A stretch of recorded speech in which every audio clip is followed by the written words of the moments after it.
Baru-baru ini viral di media sosial, mobil yang ditumpangi anggota Dewan Perwakilan Rakyat Daerah atau DPRD Solo, Jawa Tengah, diamuk massa karena menabrak seorang anak kecil.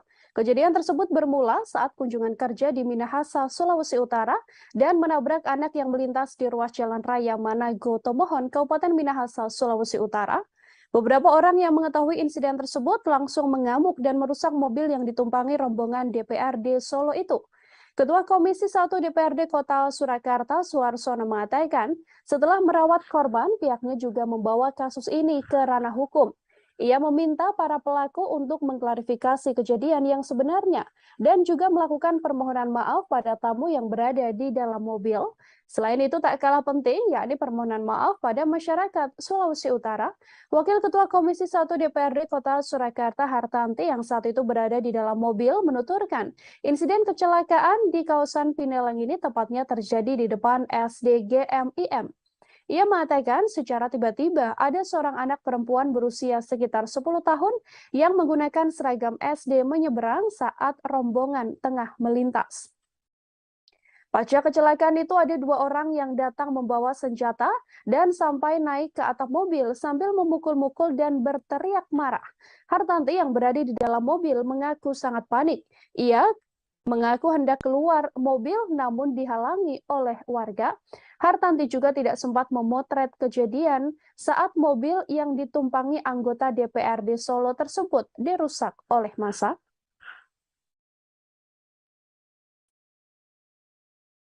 Mantan juru bicara Komisi Pemberantasan Korupsi atau KPK, Febri Diansyah Saudara, bergabung menjadi tim kuasa hukum istri ex-Kadif Propam Polri Irjen Verdi Sambo dan juga Putri Chandrawati. Terkait hal ini,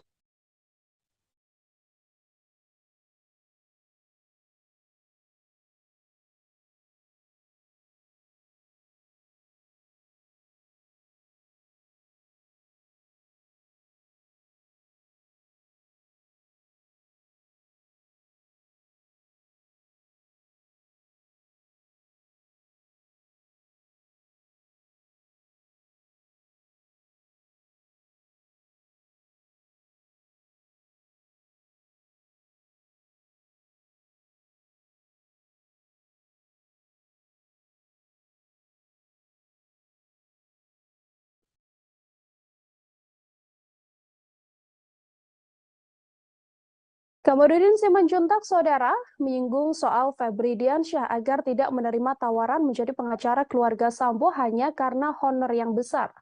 Ia pun menyoroti pernyataan ex-pegawai lembaga anti rasuah tersebut yang berkomitmen akan bertindak tegas.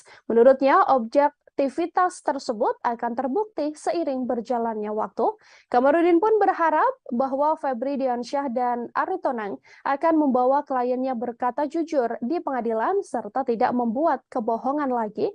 Dua ex-pegawai KPK, Febri Diansyah dan juga Rasa Mala Ari Tonang, menjadi tim kuasa hukum ex-Kadif Propam Polri, Verdi Sambo dan juga Putri Chandrawati. Keduanya diperkenalkan khusus dalam jumpa pers di rooftop Hotel Erian di kawasan Menteng, Jakarta Pusat pada Rabu 28 September kemarin.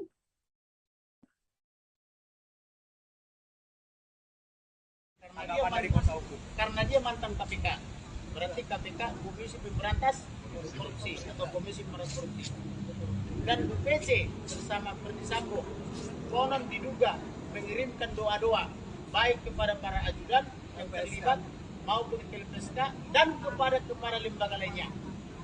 Oleh karena itu dia harus menanyakan mengapa itu kliennya mengirimkan doa-doa itu. Maka karena dia mengetahui bukan saja bahwa itu perbuatan melanggar hukum. Yang kedua, bimbinglah kliennya untuk berkata yang benar, bimbing ke jalan yang benar. Karena kalau penasihat hukum mengajar-ajari kliennya berdosa, maka dosanya kliennya ditanggung oleh penasihat hukumnya. Jangan gara-gara honor misalnya atau apapun namanya itu dipikul dosa klien. Tapi yang benar, selamatkan kliennya, maka uangnya menjadi halal. Verod Simanjuntak, kekasih dari Brigadir J, membeberkan percakapan dengan Brigadir J tepat pada 21 Juni sebelum kekasihnya tewas karena ditembak di rumah dinas Verdi Sambo di Duren 3, Jakarta. Pada 8 Juli 2022, Vera mengatakan Brigadir J sempat meminta dirinya untuk membuka hati pada laki-laki lain. Namun kala itu Brigadir J tak memberikan alasan soal pernyataannya. Vera hanya mengaku bahwa Brigadir J meminta kekasihnya untuk tidak usah memikirkan nasibnya dan lebih memikirkan nasib masa depannya sendiri. Brigadir J juga meminta agar Vera dapat hidup bahagia dengan laki-laki lain. Mendengar ucapan Brigadir J tersebut, Vera lantas bersikukuh untuk tetap ingin menikah dengan ajudan Verdi Sambo itu. Selain itu, Vera pun berbalik bertanya pada Brigadir J, apakah dirinya sudah tidak mencintai Vera. Namun Brigadir J justru diam dan berkata pada Vera, dirinya ingin tidur karena dadanya terasa sesak. Brigadir J diketahui tewas setelah ditembak oleh Barada Eliezer di rumah dinas ex-Kadif Propam Polri Verdi Sambo, tepatnya di Duren 3, Jakarta. Pada perkembangan kasusnya, Polri telah menetapkan 5 tersangka, yakni Verdi Sambo, sang istri Putri Chandrawati, kemudian Barada Eliezer dan Bribka RR yang merupakan ajudan Verdi Sambo, dan seorang tersangka lain adalah Kuat Ma'ruf yang merupakan sopir dari Putri Chandrawati. Mereka dijerat dengan pasal 340 KUHP tentang pembunuhan berencana dengan ancaman maksimal yakni hukuman mati.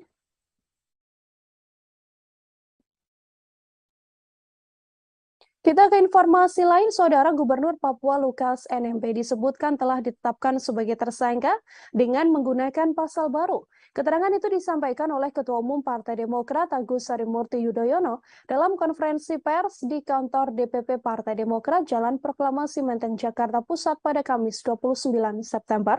AHY mengaku mendapatkan informasi bahwa NMB dituding melanggar pasal 2 dan 3 UU nomor 31 tahun 1999 tentang pemberantasan tindak pidana korupsi dan diubah dalam Undang-Undang nomor 20 tahun 2001 pada 12 Agustus.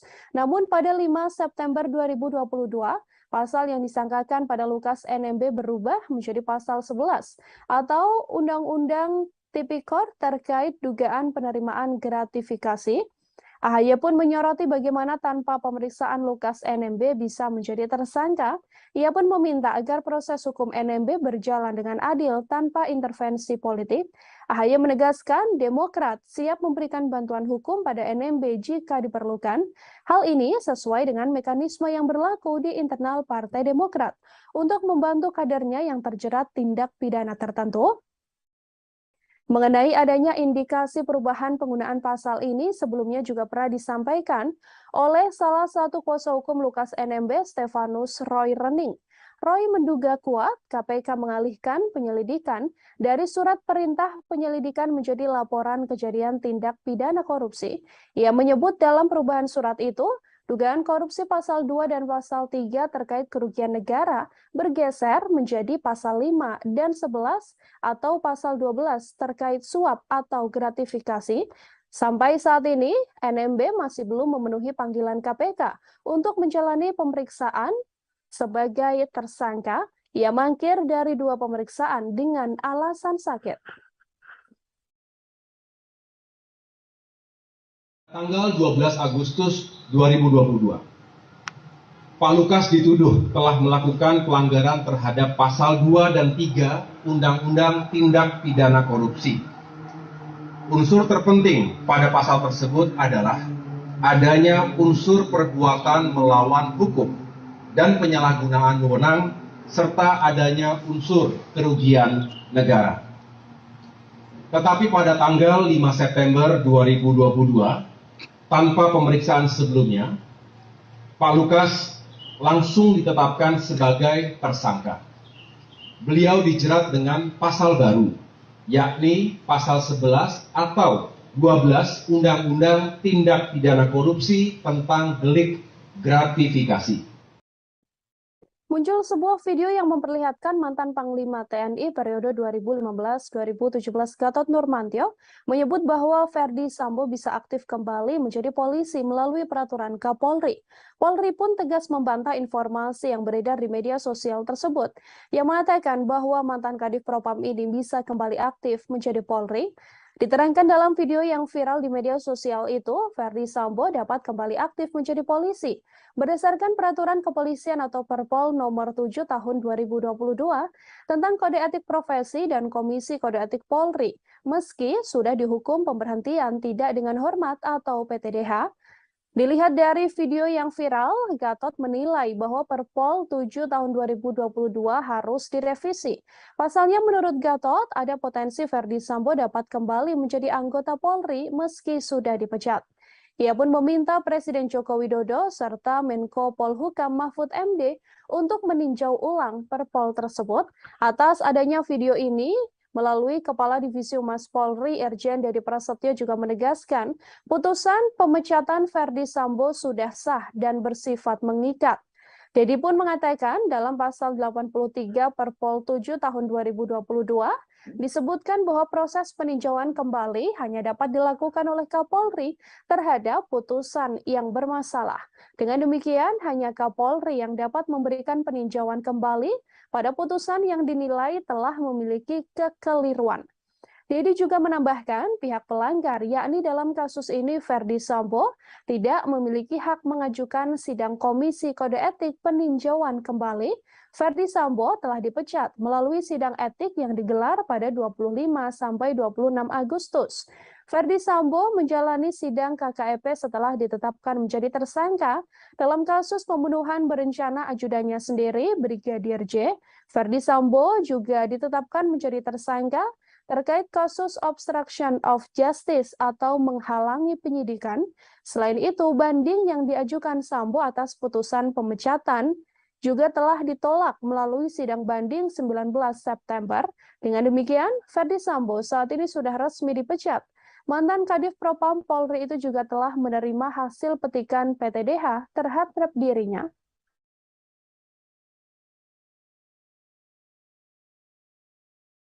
Kita ke informasi lain, Saudara. Presiden Joko Widodo menyindir para pejabat yang sering bepergian ke luar negeri saat kondisi negara sedang terdampak krisis global. Hal ini disampaikan Presiden saat memberikan arahan pada para kepala daerah di Jakarta Convention Center pada Kamis 29 September. Presiden Joko Widodo mengaku geleng-geleng kepala melihat sejumlah pejabat pamer ke luar negeri. Bahkan perjalanan para pejabat ke luar negeri ini dipamerkan melalui akun Instagram mereka.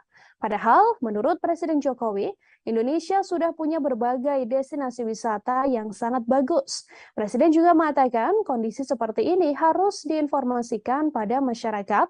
Tujuannya untuk mengajak masyarakat mengutamakan kunjungan ke destinasi wisata di dalam negeri. Jokowi pun meminta kepala daerah untuk giat mengajak warganya bepergian ke destinasi wisata lokal.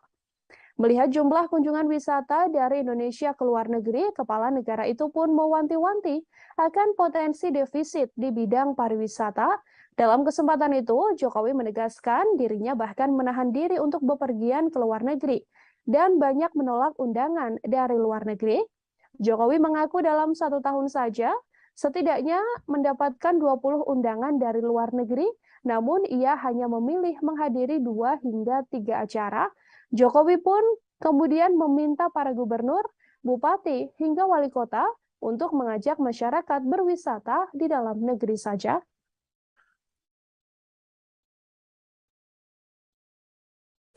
Kenapa dalam situasi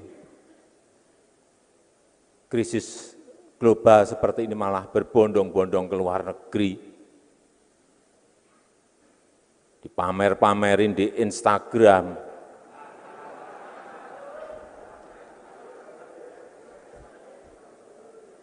apalagi pejabat.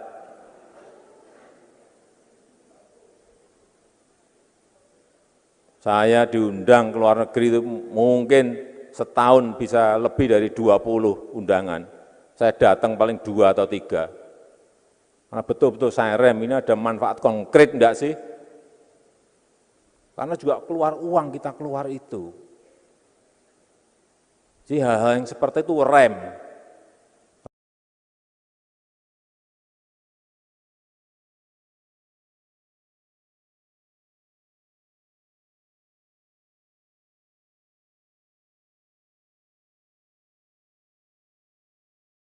mobil sekolah.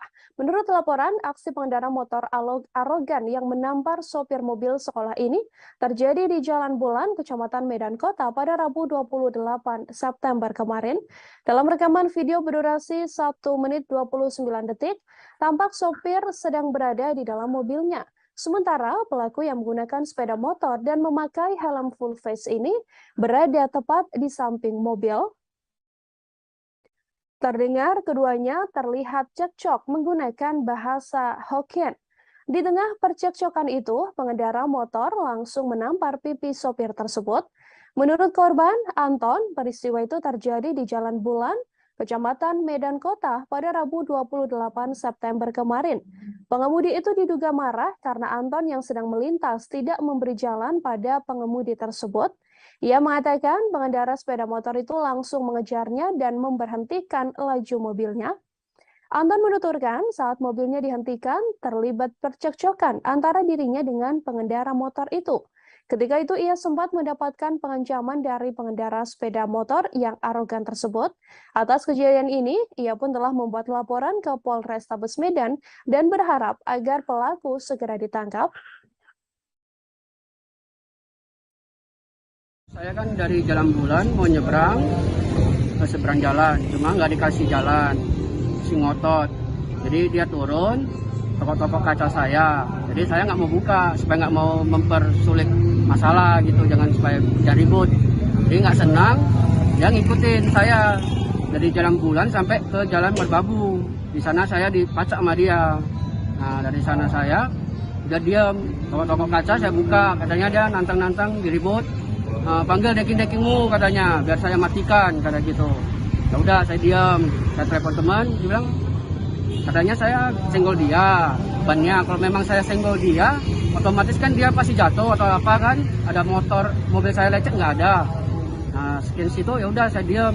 Tiba-tiba dia saya minta sorry, langsung main tampar gitu dia. Bagian mana yang ditampar emang? Bagian kiri. Pipi kiri ya? Iya pipi kiri.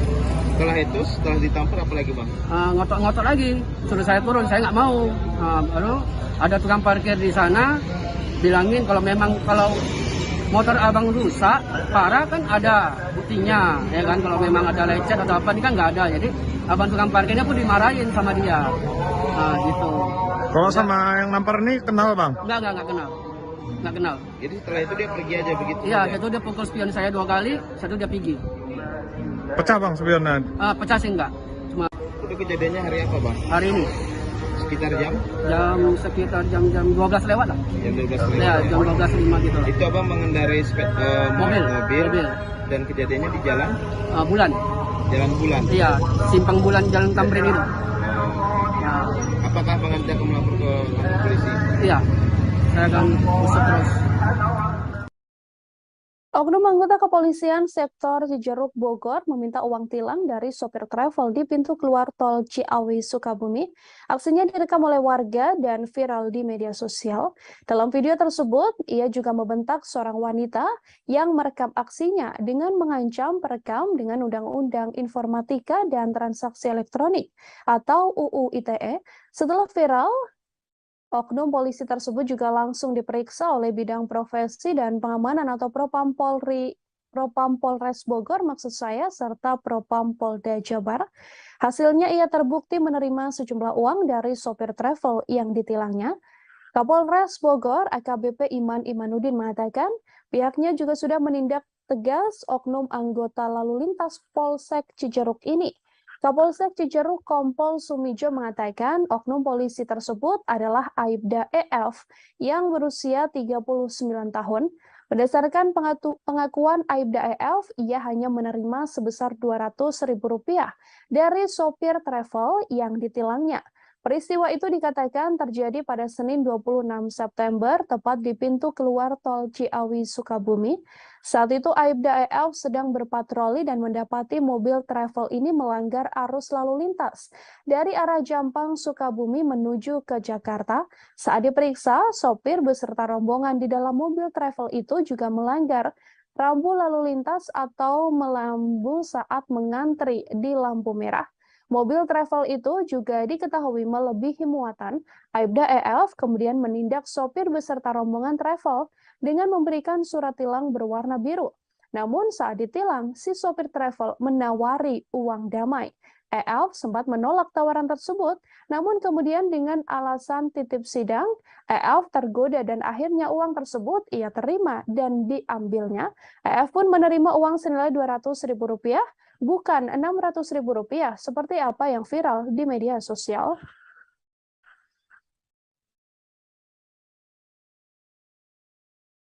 Suhendra, 32 tahun, warga Kecamatan Ciseng, Kabupaten Bogor, Jawa Barat, diamankan pihak kepolisian atas kasus perdagangan bayi dengan modus adopsi via media sosial.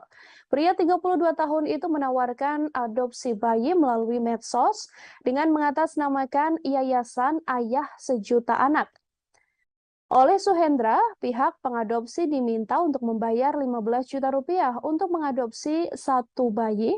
Hal tersebut disampaikan Kapolres Bogor AKBP Iman Imanuddin. Ia mengatakan kasus tersebut terungkap setelah polisi melakukan penyelidikan laporan dugaan perdagangan anak di wilayah Ciseng. Awalnya, Suhendra akan mengumpulkan ibu hamil yang tak memiliki suami melalui media sosial miliknya. Ia kemudian menawarkan pada ibu hamil tersebut untuk melakukan persalinan gratis di rumah sakit. Namun, setelah persalinan, bayi itu akan diserahkan ke orang lain yang ingin mengadopsi. Hanya saja adopsi yang dilakukan ternyata dengan cara ilegal. Setiap orang yang akan adopsi harus membayar Rp15 juta per bayi. Dari kasus tersebut, polisi mengamankan 5 orang ibu hamil yang sedang menunggu waktu melahirkan di tempat penampungan. Saat ini mereka juga sudah diserahkan ke Dinas Sosial Pemerintah Kabupaten Bogor. Polisi berhasil mengamankan seorang bayi yang sempat dijual ke wilayah Lampung. Bayi tersebut kini telah diserahkan ke pihak Dinas Sosial. Polisi masih melakukan penyelidikan karena ada dugaan tersangka bekerja dengan jaringan lain.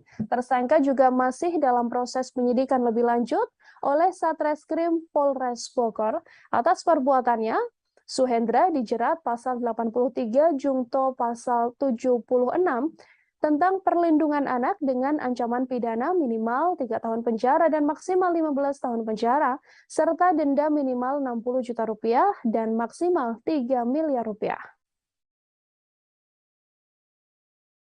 Kegiatan penegakan hukum ini kami juga berhasil mengamankan atau menyelamatkan 5 orang ibu hamil yang sedang menunggu kelahiran dari tempat penampungan mereka tersebut.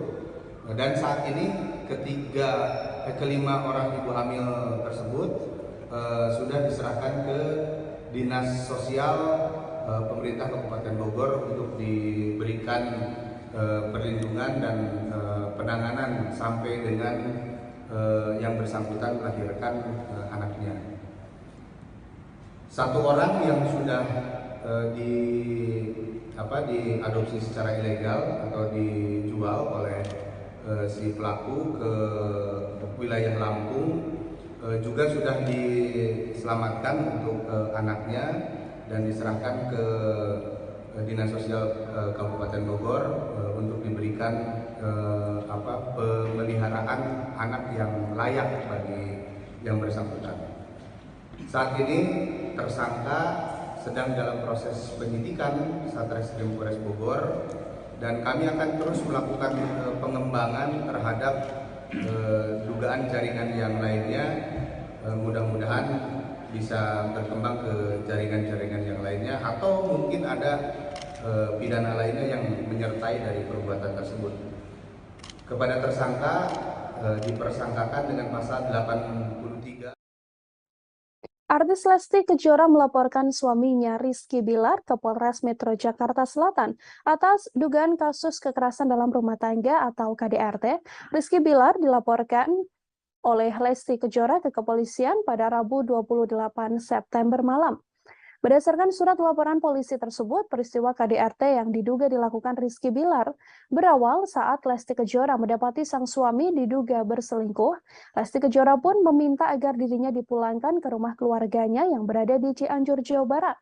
Namun Rizky Bilar sebagai terlapor justru emosi dan berusaha mendorong sang istri ke kasur hingga melakukan tindak kekerasan. Kejadian tersebut pun dilakukan berulang-ulang oleh Rizky Bilar kepada Lesti Kejora. Akibatnya Lesti dikabarkan mengalami luka lebam di beberapa bagian tubuhnya. Surat laporan tersebut juga telah dikonfirmasi oleh Kasiumas Polres Jakarta Selatan AKP Nurmadewi. Ia menyebut surat laporan tersebut benar dari pihak kepolisian Polres Metro Jakarta Selatan.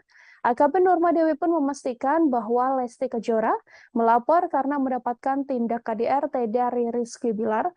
Dalam laporan itu, Lesti membawa sejumlah barang bukti, termasuk hasil visum atas dugaan kekerasan tersebut. Kalau menurut saudara L, yang melakukan adalah suaminya sendiri. Itu terjadi berulang-ulang atau seperti apa dalam keterangannya nanti? Kalau itu nanti tetap kita dalami. Ya kapan, terus berulang atau tidak, itu nanti penyidik yang lebih tahu. Mungkin luka yang terlihat di wajah L sendiri ada nggak Bu saat melaporkan semalam itu Bu? Ya nanti kita lihat dulu dari visum ya, bukti visum yang memperjelas untuk fakta otentik. Saudari L bawa bukti visum Bun ke sini Bun semalam? Semalam kita harus visum dulu. Jadi untuk dilaporkan kasus ini kita wajib bikin visum. Berapa lama Bun semalam saudari L laporan di SPKD? Untuk saudari L datang semalam. Dampingi siapa? Pendampingnya sendiri adalah pengacaranya sendiri. Kapan Bun Rizky Bilar datang ke Polres Jakarta Selatan untuk pemeriksaan? Ya, kalau itu nanti kita penyidik yang meminta keterangan. Sudah ada penjadwalannya Bun? Penjadwalannya nanti penyidiknya. Tapi sudah dikomunikasikan maupun dilayangkan surat Bun ke saudara Rizky Bilar? Oh jelas nanti saksi kemudian yang terkait dalam kasus ini. DPO Mujahidin Indonesia Timur atau MIT bernama Askar alias Pak Guru dikabarkan tewas dalam baku tembak dengan Satgas Madagoraya pada Kamis 29 September sekira pukul 18.30 waktu setempat. Askar adalah satu-satunya DPO MIT yang masih bergerilya di Pegunungan Poso Sigi Parigi Moutong. Askar alias Pak Guru meninggal di lokasi terjadinya kontak tembak. Askar tewas dalam kontak tembak di wilayah pegunungan dengan tim Sugili 1, tepatnya di Desa Kilo, Kecamatan Poso, Pesisir Utara, Kabupaten Poso. Selain jenazah diduga Askar alias Pak Guru, tim Satgas Madagoraya juga menemukan benda yang diduga berisi bom. Jenazah Askar diketahui sudah dievakuasi dan tiba di Rumah Sakit Bayangkara pada Jumat 30 September pagi. Sementara itu polisi menemukan beberapa barang, di antaranya adalah pistol, kemudian sampur, dan bom lontong ketika mengevakuasi jenazah. Tim Inafis Polda Sulawesi Tengah langsung melakukan otopsi untuk mengidentifikasi jenazah Askar. Kapolda Sulawesi Tengah Irjen Pol Rudi Sufahriyadi melihat langsung hasil identifikasi tim Inafis.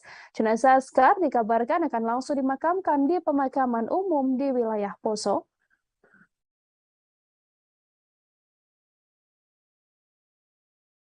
Pejabat Gubernur atau PJ Papua Barat, Paulus Waterpauw meminta Gubernur Papua Lukas NMB untuk mengundurkan diri dari jabatannya. Lukas NMB dinilai Waterpauw telah meninggalkan rakyat Papua. Diakui oleh Waterpauw, sifat Lukas NMB tidak mencerminkan seorang pemimpin dengan menghambur-hamburkan uang rakyat. Ia mengaku meminta Lukas NMB mundur murni dari dirinya bukan atas perintah siapapun, termasuk Joko Widodo. Apabila NMB tidak mampu menjadi gubernur, dikatakan oleh Paulus Waterpauw sebaiknya mundur. Terbaru, Paulus Waterpauw juga akan mempolisikan Stefanus Roy Rening, kuasa hukum Gubernur Papua Lukas NMB. Paulus mengklaim tim kuasa hukumnya telah melaporkan Roy ke Bareskrim Polri pada Kamis 29 September. Sebelumnya pihak Paulus telah melayangkan somasi pada Selasa 27 September. Paulus memberikan tenggat waktu 2 hari untuk Roy agar memberikan klarifikasi. Laporan ini terkait dengan nama Paulus Waterpauw yang ikut disebut oleh kuasa hukum Roy Rening soal jabatan Wakil Gubernur Papua Tak hanya nama Paulus, ada pula nama Kepala BIN Budi Gunawan, serta 2 Menteri Presiden Joko Widodo yang turut disebut, yakni Menteri Dalam Negeri Tito Karnavian dan juga Menteri Investasi Bahlil Lahadalia. Permohonan maaf pada masyarakat Sulawesi Utara, Wakil Ketua Komisi 1 DPRD Kota Surakarta Hartanti yang saat itu berada di dalam mobil menuturkan insiden kecelakaan di kawasan Pineleng ini tepatnya terjadi di depan SDGMIM. Ia mengatakan secara tiba-tiba ada seorang anak perempuan berusia sekitar 10 tahun yang menggunakan seragam SD menyeberang saat rombongan tengah melintas. Pasca kecelakaan itu ada 2 orang yang datang membawa senjata dan sampai naik ke atap mobil sambil memukul-mukul dan berteriak marah. Hartanti yang berada di dalam mobil mengaku sangat panik. Ia mengaku hendak keluar mobil namun dihalangi oleh warga. Hartanti juga tidak sempat memotret kejadian saat mobil yang ditumpangi anggota DPRD Solo tersebut dirusak oleh massa.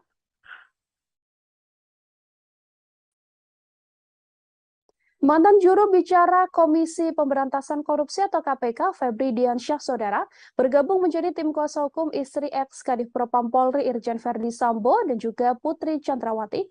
Terkait hal ini,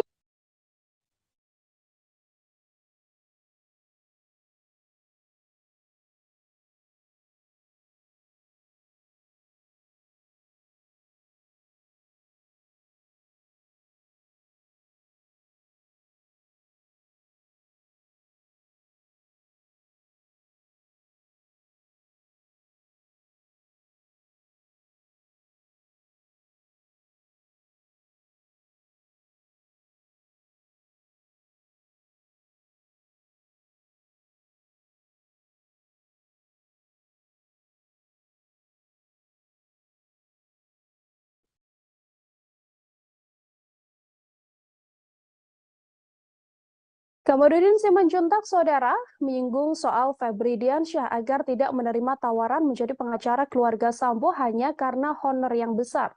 Ia pun menyoroti pernyataan ex-pegawai lembaga anti rasuah tersebut yang berkomitmen akan bertindak tegas. Menurutnya, objektivitas tersebut akan terbukti seiring berjalannya waktu. Kamarudin pun berharap bahwa Febri Diansyah dan Aritonang akan membawa kliennya berkata jujur di pengadilan serta tidak membuat kebohongan lagi. 2 ex-pegawai KPK, Febri Diansyah dan juga Rasa Mala Aritonang, menjadi tim kuasa hukum ex-Kadif Propam Polri, Verdi Sambo dan juga Putri Chandrawati. Keduanya diperkenalkan khusus dalam jumpa pers di rooftop Hotel Erian di kawasan Menteng, Jakarta Pusat pada Rabu 28 September kemarin.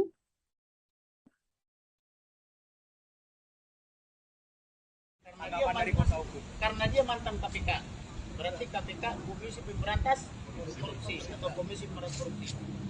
Dan BPC bersama Verdi Sambo konon diduga mengirimkan doa-doa baik kepada para ajudan yang terlibat maupun ke LPSK dan kepada lembaga lainnya.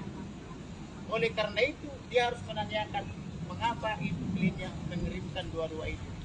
Maka karena dia mengetahui bukan saja bahwa itu perbuatan melanggar hukum. Yang kedua, bimbinglah kliennya untuk berkata yang benar, bimbing ke jalan yang benar.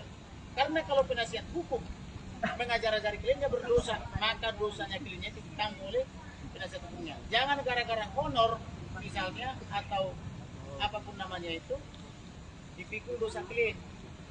Tapi yang benar, selamatkan kliennya, maka uangnya menjadi halal. Ferot Simanjuntak, kekasih dari Brigadir J, membeberkan percakapan dengan Brigadir J tepat pada 21 Juni sebelum kekasihnya tewas karena ditembak di rumah dinas Verdi Sambo di Duren 3, Jakarta. Pada 8 Juli 2022, Vera mengatakan Brigadir J sempat meminta dirinya untuk membuka hati pada laki-laki lain. Namun kala itu Brigadir J tak memberikan alasan soal pernyataannya. Vera hanya mengaku bahwa Brigadir J meminta kekasihnya untuk tidak usah memikirkan nasibnya dan lebih memikirkan nasib masa depannya sendiri. Brigadir J juga meminta agar Vera dapat hidup bahagia dengan laki-laki lain. Mendengar ucapan Brigadir J tersebut, Vera lantas bersikukuh untuk tetap ingin menikah dengan ajudan Verdi Sambo itu. Selain itu, Vera pun berbalik bertanya pada Brigadir J, apakah dirinya sudah tidak mencintai Vera. Namun Brigadir J justru diam dan berkata pada Vera, dirinya ingin tidur karena dadanya terasa sesak. Brigadir J diketahui tewas setelah ditembak oleh Barada Eliezer di rumah dinas ex-Kadif Propam Polri Verdi Sambo, tepatnya di Duren 3, Jakarta.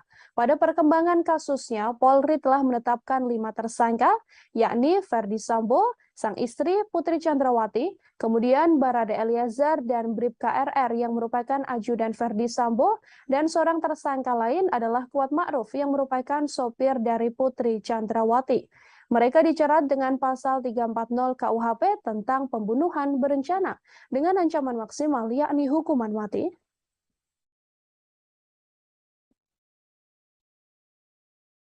Kita ke informasi lain, Saudara Gubernur Papua Lukas NMB disebutkan telah ditetapkan sebagai tersangka dengan menggunakan pasal baru. Keterangan itu disampaikan oleh Ketua Umum Partai Demokrat Agus Harimurti Yudhoyono dalam konferensi pers di kantor DPP Partai Demokrat Jalan Proklamasi Menteng, Jakarta Pusat pada Kamis 29 September. AHY mengaku mendapatkan informasi bahwa NMB dituding melanggar pasal 2 dan 3 UU nomor 31 tahun 1999 tentang pemberantasan tindak pidana korupsi dan diubah dalam Undang-Undang nomor 20 tahun 2001 pada 12 Agustus. Namun pada 5 September 2022, pasal yang disangkakan pada Lukas NMB berubah menjadi pasal 11 atau Undang-Undang Tipikor terkait dugaan penerimaan gratifikasi. AHY pun menyoroti bagaimana tanpa pemeriksaan Lukas NMB bisa menjadi tersangka. Ia pun meminta agar proses hukum NMB berjalan dengan adil tanpa intervensi politik. AHY menegaskan Demokrat siap memberikan bantuan hukum pada NMB jika diperlukan. Hal ini sesuai dengan mekanisme yang berlaku di internal Partai Demokrat untuk membantu kadernya yang terjerat tindak pidana tertentu. Mengenai adanya indikasi perubahan penggunaan pasal ini sebelumnya juga pernah disampaikan oleh salah satu kuasa hukum Lukas NMB, Stefanus Roy Rening. Roy menduga kuat KPK mengalihkan penyelidikan dari surat perintah penyelidikan menjadi laporan kejadian tindak pidana korupsi.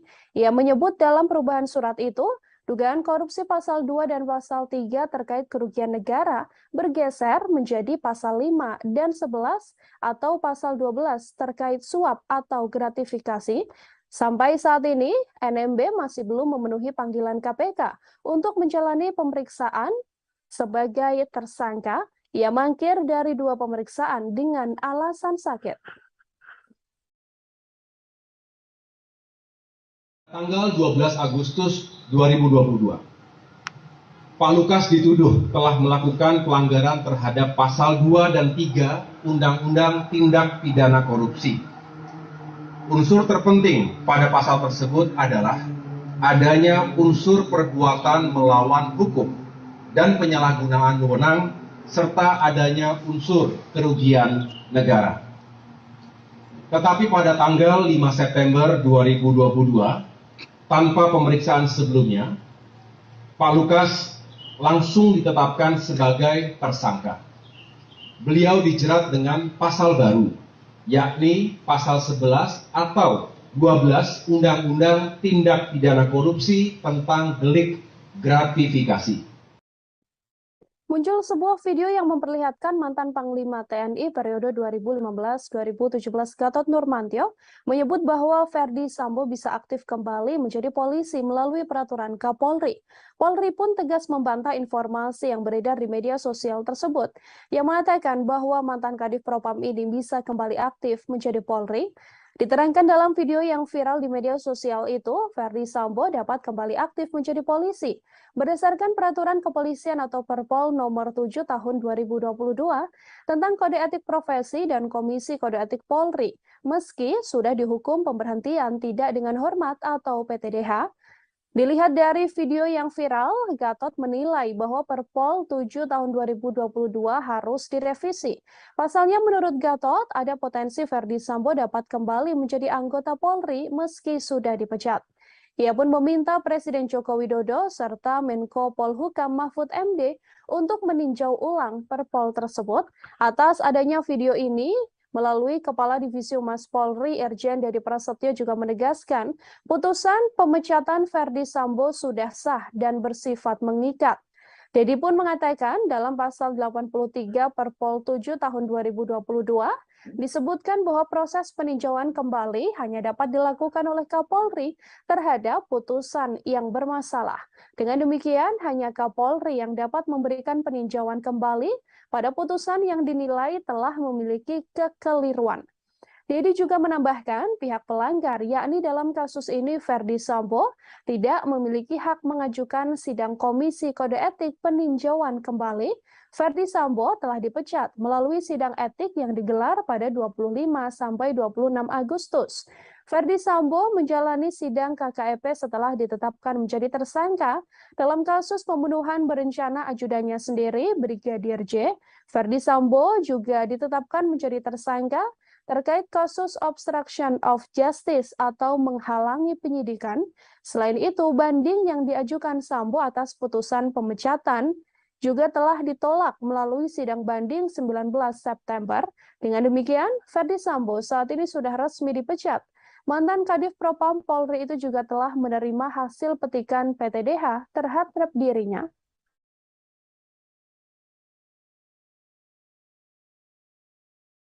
Kita ke informasi lain, Saudara. Presiden Joko Widodo menyindir para pejabat yang sering bepergian ke luar negeri saat kondisi negara sedang terdampak krisis global. Hal ini disampaikan Presiden saat memberikan arahan pada para kepala daerah di Jakarta Convention Center pada Kamis 29 September. Presiden Joko Widodo mengaku geleng-geleng kepala melihat sejumlah pejabat pamer ke luar negeri. Bahkan, perjalanan para pejabat ke luar negeri ini dipamerkan melalui akun Instagram mereka. Padahal, menurut Presiden Jokowi, Indonesia sudah punya berbagai destinasi wisata yang sangat bagus. Presiden juga mengatakan kondisi seperti ini harus diinformasikan pada masyarakat. Tujuannya untuk mengajak masyarakat mengutamakan kunjungan ke destinasi wisata di dalam negeri. Jokowi pun meminta kepala daerah untuk giat mengajak warganya bepergian ke destinasi wisata lokal. Melihat jumlah kunjungan wisata dari Indonesia ke luar negeri, kepala negara itu pun mewanti-wanti akan potensi defisit di bidang pariwisata. Dalam kesempatan itu, Jokowi menegaskan dirinya bahkan menahan diri untuk bepergian ke luar negeri dan banyak menolak undangan dari luar negeri. Jokowi mengaku dalam 1 tahun saja, setidaknya mendapatkan 20 undangan dari luar negeri, namun ia hanya memilih menghadiri 2 hingga 3 acara. Jokowi pun kemudian meminta para gubernur, bupati, hingga wali kota untuk mengajak masyarakat berwisata di dalam negeri saja.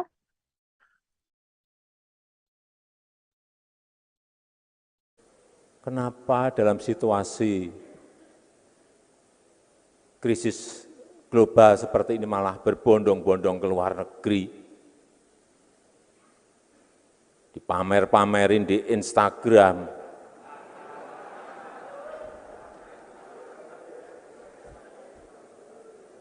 apalagi pejabat.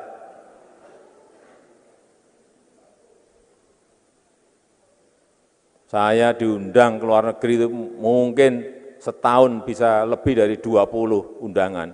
Saya datang paling 2 atau 3. Karena betul-betul saya rem, ini ada manfaat konkret enggak sih? Karena juga keluar uang kita keluar itu. Jadi hal-hal yang seperti itu rem.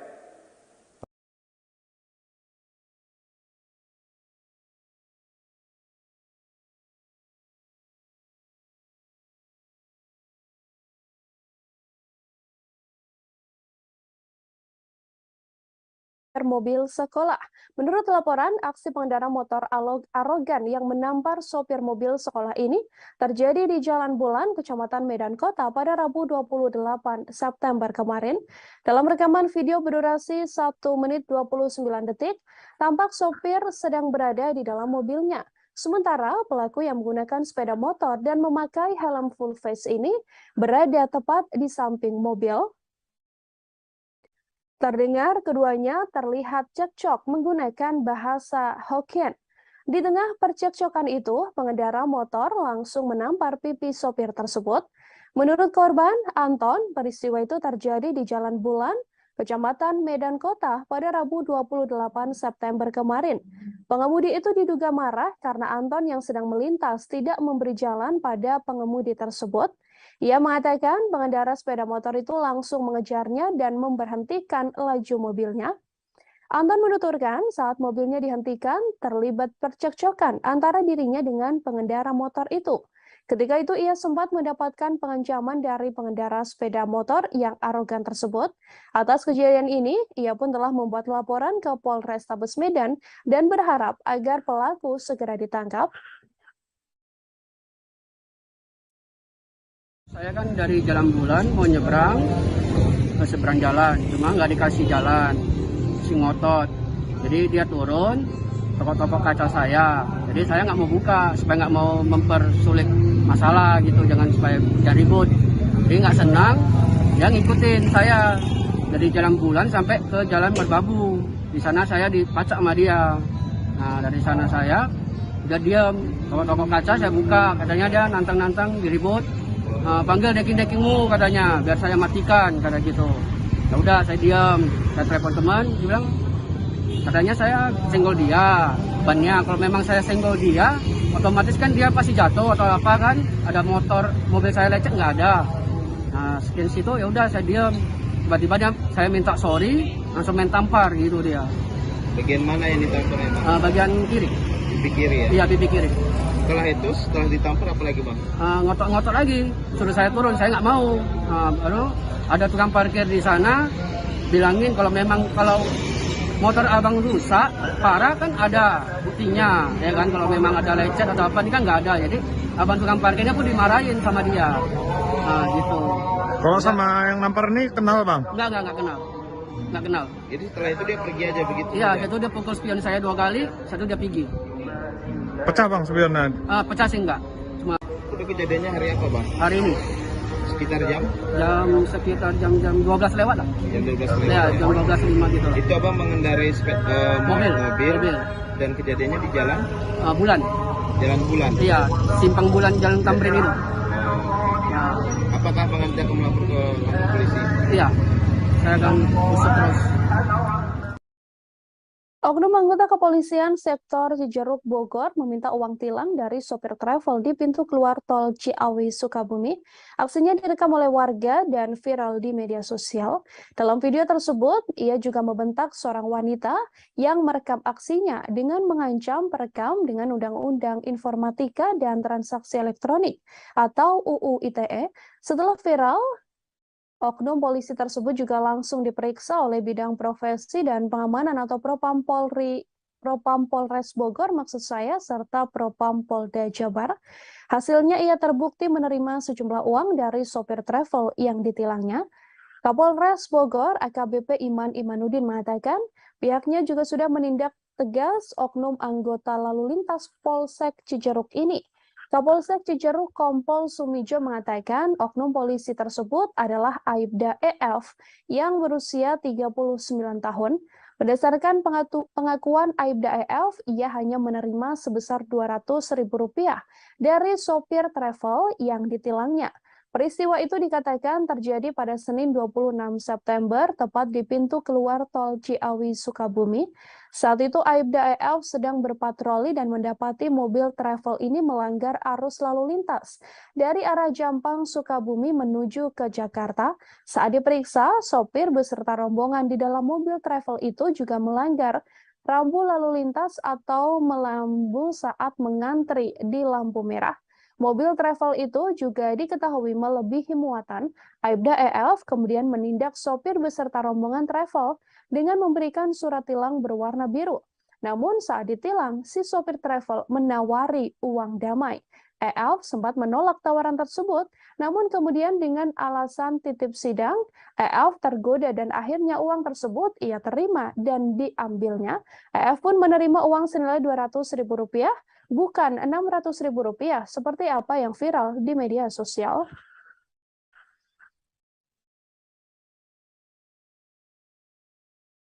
Suhendra, 32 tahun, warga Kecamatan Ciseng, Kabupaten Bogor, Jawa Barat, diamankan pihak kepolisian atas kasus perdagangan bayi dengan modus adopsi via media sosial.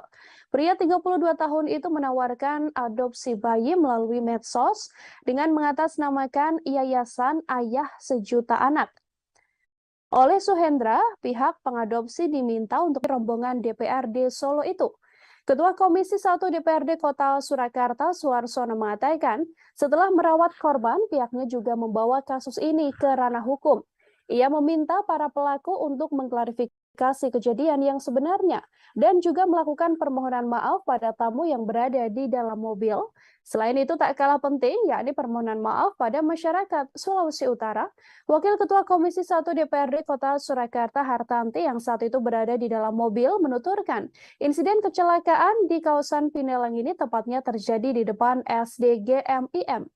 Ia mengatakan secara tiba-tiba ada seorang anak perempuan berusia sekitar 10 tahun yang menggunakan seragam SD menyeberang saat rombongan tengah melintas. Pasca kecelakaan itu ada 2 orang yang datang membawa senjata dan sampai naik ke atap mobil sambil memukul-mukul dan berteriak marah. Hartanti yang berada di dalam mobil mengaku sangat panik. Ia mengaku hendak keluar mobil namun dihalangi oleh warga. Hartanti juga tidak sempat memotret kejadian saat mobil yang ditumpangi anggota DPRD Solo tersebut dirusak oleh massa.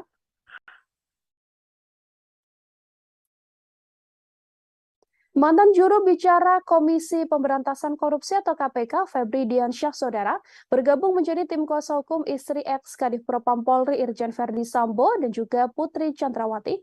Terkait hal ini,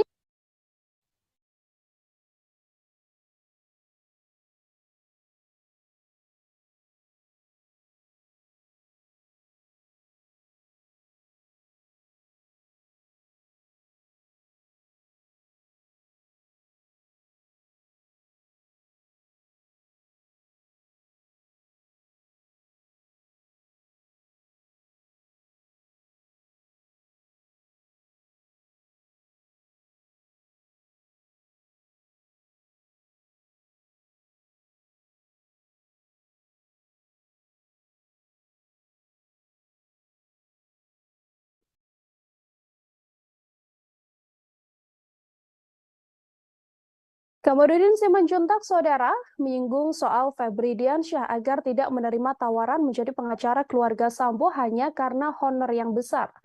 Ia pun menyoroti pernyataan ex-pegawai lembaga anti rasuah tersebut yang berkomitmen akan bertindak tegas. Menurutnya, objektivitas tersebut akan terbukti seiring berjalannya waktu. Kamarudin pun berharap bahwa Febri Diansyah dan Aritonang akan membawa kliennya berkata jujur di pengadilan serta tidak membuat kebohongan lagi. 2 ex-pegawai KPK, Febri Diansyah dan juga Rasa Mala Aritonang, menjadi tim kuasa hukum ex Kadif Propam Polri, Verdi Sambo dan Putri Chandrawati. Keduanya diperkenalkan khusus dalam jumpa pers di rooftop Hotel Erian di kawasan Menteng, Jakarta Pusat pada Rabu 28 September kemarin.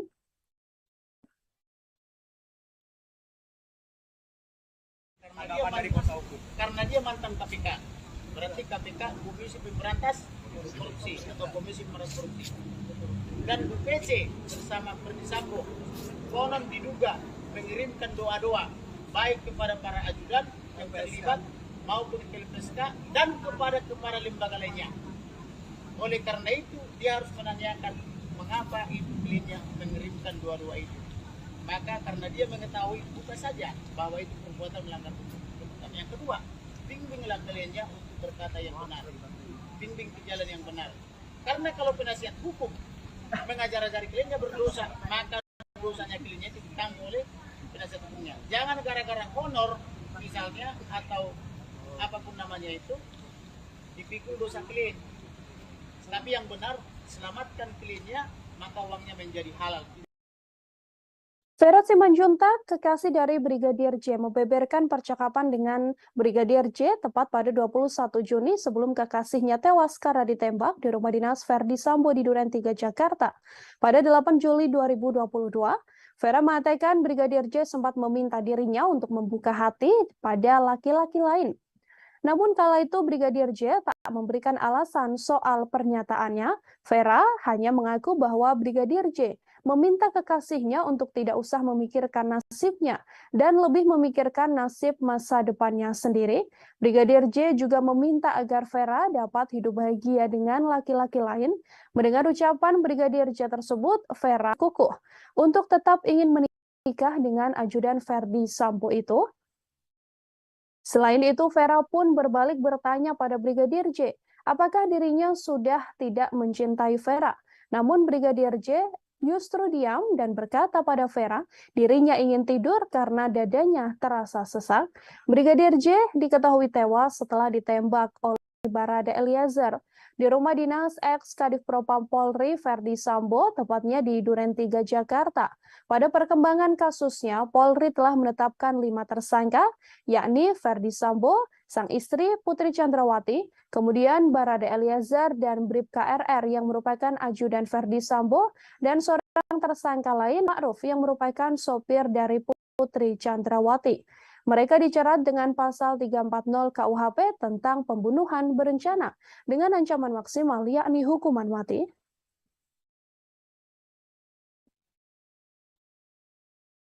Kita ke informasi lain, Saudara Gubernur Papua Lukas NMB disebutkan telah ditetapkan sebagai tersangka dengan menggunakan pasal baru.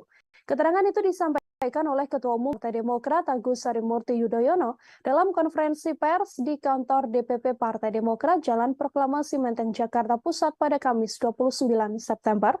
AHY mengaku mendapatkan informasi bahwa NMB dituding melanggar pasal 2 dan 3 UU nomor 31 tahun 1999 tentang pemberantasan tindak pidana korupsi dan diubah dalam Undang-Undang nomor 20 tahun 2001 pada 12 Agustus.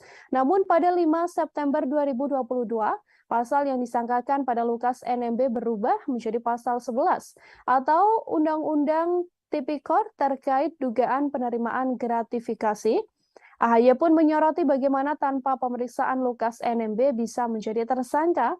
Ia pun meminta agar proses hukum NMB berjalan dengan adil tanpa intervensi politik. AHY menegaskan Demokrat siap memberikan bantuan hukum pada NMB jika diperlukan. Hal ini sesuai dengan mekanisme yang berlaku di internal Partai Demokrat untuk membantu kadernya yang terjerat tindak pidana tertentu. Mengenai adanya indikasi perubahan penggunaan pasal ini sebelumnya juga pernah disampaikan oleh salah satu kuasa hukum Lukas NMB, Stefanus Roy Rening. Roy menduga kuat KPK mengalihkan penyelidikan dari surat perintah penyelidikan menjadi laporan kejadian tindak pidana korupsi. Ia menyebut dalam perubahan surat itu, dugaan korupsi pasal 2 dan pasal 3 terkait kerugian negara bergeser menjadi pasal 5 dan 11 atau pasal 12 terkait suap atau gratifikasi. Sampai saat ini, NMB masih belum memenuhi panggilan KPK untuk menjalani pemeriksaan sebagai tersangka. Ia mangkir dari 2 pemeriksaan dengan alasan sakit. Tanggal 12 Agustus 2022, Pak Lukas dituduh telah melakukan pelanggaran terhadap pasal 2 dan 3 Undang-Undang Tindak Pidana Korupsi. Unsur terpenting pada pasal tersebut adalah adanya unsur perbuatan melawan hukum dan penyalahgunaan wewenang serta adanya unsur kerugian negara. Tetapi pada tanggal 5 September 2022, tanpa pemeriksaan sebelumnya, Pak Lukas langsung ditetapkan sebagai tersangka. Beliau dijerat dengan pasal baru, yakni pasal 11 atau 12 Undang-Undang Tindak Pidana Korupsi tentang delik gratifikasi. Muncul sebuah video yang memperlihatkan mantan Panglima TNI periode 2015-2017 Gatot Nurmantio menyebut bahwa Verdi Sambo bisa aktif kembali menjadi polisi melalui peraturan Kapolri. Polri pun tegas membantah informasi yang beredar di media sosial tersebut, yang mengatakan bahwa mantan Kadif Propam ini bisa kembali aktif menjadi Polri. Diterangkan dalam video yang viral di media sosial itu, Verdi Sambo dapat kembali aktif menjadi polisi. Berdasarkan peraturan kepolisian atau Perpol nomor 7 tahun 2022 tentang kode etik profesi dan Komisi Kode Etik Polri, meski sudah dihukum pemberhentian tidak dengan hormat atau PTDH. Dilihat dari video yang viral, Gatot menilai bahwa Perpol 7 tahun 2022 harus direvisi. Pasalnya menurut Gatot, ada potensi Verdi Sambo dapat kembali menjadi anggota Polri meski sudah dipecat. Ia pun meminta Presiden Joko Widodo serta Menko Polhukam Mahfud MD untuk meninjau ulang Perpol tersebut atas adanya video ini. Melalui Kepala Divisi Humas Polri, Irjen Dedi Prasetyo juga menegaskan, putusan pemecatan Verdi Sambo sudah sah dan bersifat mengikat. Dedi pun mengatakan dalam pasal 83 Perpol 7 tahun 2022 disebutkan bahwa proses peninjauan kembali hanya dapat dilakukan oleh Kapolri terhadap putusan yang bermasalah. Dengan demikian, hanya Kapolri yang dapat memberikan peninjauan kembali pada putusan yang dinilai telah memiliki kekeliruan.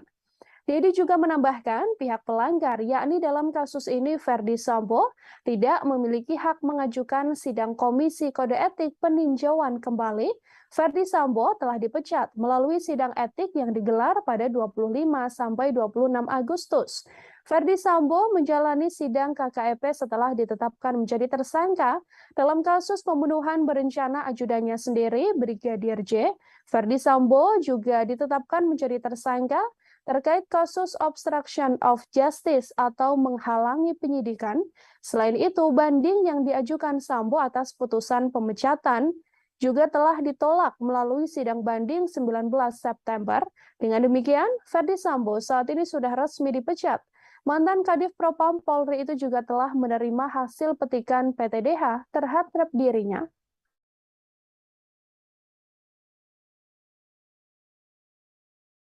Kita ke informasi lain, Saudara. Presiden Joko Widodo menyindir para pejabat yang sering bepergian ke luar negeri saat kondisi negara sedang terdampak krisis global. Hal ini disampaikan Presiden saat memberikan arahan pada para kepala daerah di Jakarta Convention Center pada Kamis 29 September. Presiden Joko Widodo mengaku geleng-geleng kepala melihat sejumlah pejabat pamer ke luar negeri. Bahkan perjalanan para pejabat ke luar negeri ini dipamerkan melalui akun Instagram mereka. Padahal menurut Presiden Jokowi, Indonesia sudah punya berbagai destinasi wisata yang sangat bagus. Presiden juga mengatakan kondisi seperti ini harus diinformasikan pada masyarakat. Tujuannya untuk mengajak masyarakat mengutamakan kunjungan ke destinasi wisata di dalam negeri. Jokowi pun meminta kepala daerah untuk giat mengajak warganya bepergian ke destinasi wisata lokal. Melihat jumlah kunjungan wisata dari Indonesia ke luar negeri, kepala negara itu pun mewanti-wanti akan potensi defisit di bidang pariwisata. Dalam kesempatan itu, Jokowi menegaskan dirinya bahkan menahan diri untuk bepergian ke luar negeri dan banyak menolak undangan dari luar negeri. Jokowi mengaku dalam 1 tahun saja, setidaknya mendapatkan 20 undangan dari luar negeri, namun ia hanya memilih menghadiri 2 hingga 3 acara. Jokowi pun kemudian meminta para gubernur, bupati, hingga wali kota untuk mengajak masyarakat berwisata di dalam negeri saja.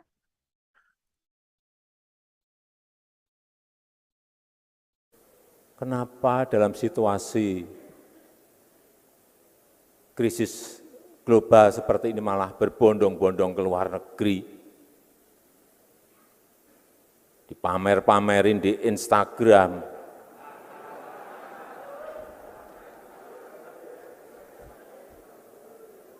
apalagi pejabat.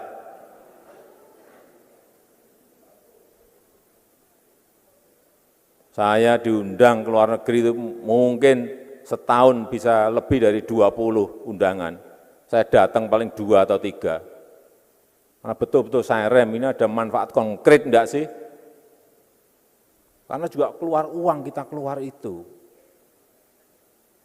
Jadi hal-hal yang seperti itu rem.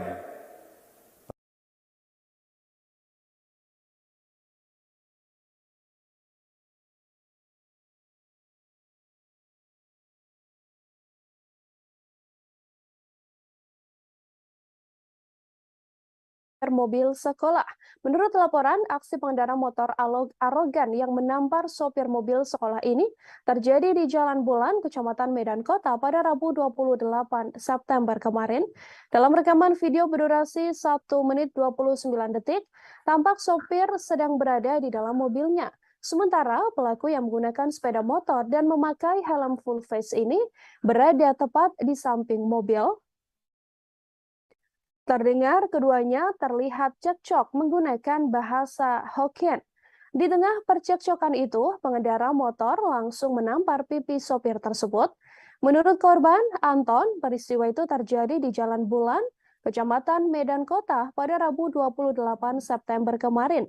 Pengemudi itu diduga marah karena Anton yang sedang melintas tidak memberi jalan pada pengemudi tersebut. Ia mengatakan pengendara sepeda motor itu langsung mengejarnya dan memberhentikan laju mobilnya. Anton menuturkan saat mobilnya dihentikan terlibat percekcokan antara dirinya dengan pengendara motor itu. Ketika itu ia sempat mendapatkan pengancaman dari pengendara sepeda motor yang arogan tersebut. Atas kejadian ini, ia pun telah membuat laporan ke Polrestabes Medan dan berharap agar pelaku segera ditangkap. Saya kan dari Jalan Bulan mau nyebrang ke seberang jalan, cuma nggak dikasih jalan, si ngotot. Jadi dia turun, tokok-tokok kaca saya. Jadi saya nggak mau buka supaya nggak mau mempersulit masalah gitu, jangan supaya jadi ribut. Jadi nggak senang, dia ngikutin saya dari Jalan Bulan sampai ke Jalan Merbabu. Di sana saya dipacak sama dia. Nah dari sana saya udah diam, tokok-tokok kaca saya buka, katanya dia nantang-nantang diribut. Panggil deking-dekingmu katanya, biar saya matikan, kata gitu. Ya udah saya diam, saya telepon teman, dia bilang katanya saya senggol dia bannya. Kalau memang saya senggol dia, otomatis kan dia pasti jatuh atau apa kan, ada mobil saya lecet nggak ada. Nah sekian situ ya udah saya diam. Tiba-tiba dia saya minta sorry, langsung main tampar gitu dia. Bagian mana yang ditamparnya? Bagian kiri. Pipi kiri ya? Iya pipi kiri. Setelah ditampar apa lagi bang? Ngotot-ngotot lagi, suruh saya turun, saya nggak mau. Baru ada tukang parkir di sana, bilangin kalau motor abang rusak, parah kan ada buktinya, ya kan? Kalau memang ada lecet atau apa, ini kan nggak ada. Jadi abang tukang parkirnya pun dimarahin sama dia, gitu. Kalau sama yang nampar ini kenal bang? Nggak kenal. Nggak kenal. Jadi setelah itu dia pergi aja begitu? Iya, itu dia pukul spion saya 2 kali, satu dia pergi. Pecah bang spionnya? Pecah sih enggak. Cuma itu kejadiannya hari apa bang? Hari ini. Sekitar jam 12 lewat lah. Jam 12 lewat? Ya, jam 12.05 gitu lah. Itu abang mengendarai mobil. Dan kejadiannya di jalan? Bulan. Jalan Bulan? Iya, simpang Bulan Jalan Tamrin itu. Nah. Apakah abang nanti akan melapor ke polisi? Iya, saya akan usut terus. Oknum anggota kepolisian sektor Cijeruk Bogor meminta uang tilang dari sopir travel di pintu keluar tol Ciawi Sukabumi. Aksinya direkam oleh warga dan viral di media sosial. Dalam video tersebut, ia juga membentak seorang wanita yang merekam aksinya dengan mengancam perekam dengan Undang-Undang Informatika dan Transaksi Elektronik atau UU ITE. Setelah viral, oknum polisi tersebut juga langsung diperiksa oleh bidang profesi dan pengamanan atau Propam Polres Bogor serta Propam Polda Jabar. Hasilnya ia terbukti menerima sejumlah uang dari sopir travel yang ditilangnya.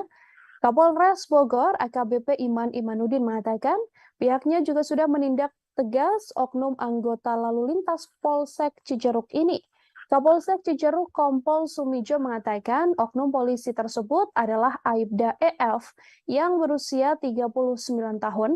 Berdasarkan pengakuan Aibda EF, ia hanya menerima sebesar Rp200.000 dari sopir travel yang ditilangnya. Peristiwa itu dikatakan terjadi pada Senin 26 September, tepat di pintu keluar tol Ciawi Sukabumi. Saat itu Aibda EF sedang berpatroli dan mendapati mobil travel ini melanggar arus lalu lintas dari arah Jampang Sukabumi menuju ke Jakarta. Saat diperiksa, sopir beserta rombongan di dalam mobil travel itu juga melanggar rambu lalu lintas atau melambu saat mengantri di lampu merah. Mobil travel itu juga diketahui melebihi muatan. Aibda EF kemudian menindak sopir beserta rombongan travel dengan memberikan surat tilang berwarna biru. Namun saat ditilang, si sopir travel menawari uang damai. EF sempat menolak tawaran tersebut, namun kemudian dengan alasan titip sidang, EF tergoda dan akhirnya uang tersebut ia terima dan diambilnya. EF pun menerima uang senilai Rp200.000, bukan Rp600.000 seperti apa yang viral di media sosial.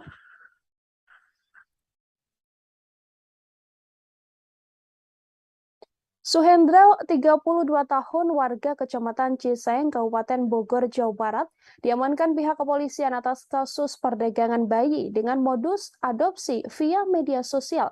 Pria 32 tahun itu menawarkan adopsi bayi melalui medsos dengan mengatasnamakan Yayasan Ayah Sejuta Anak. Oleh Suhendra, pihak pengadopsi diminta untuk membayar Rp15 juta untuk mengadopsi satu bayi.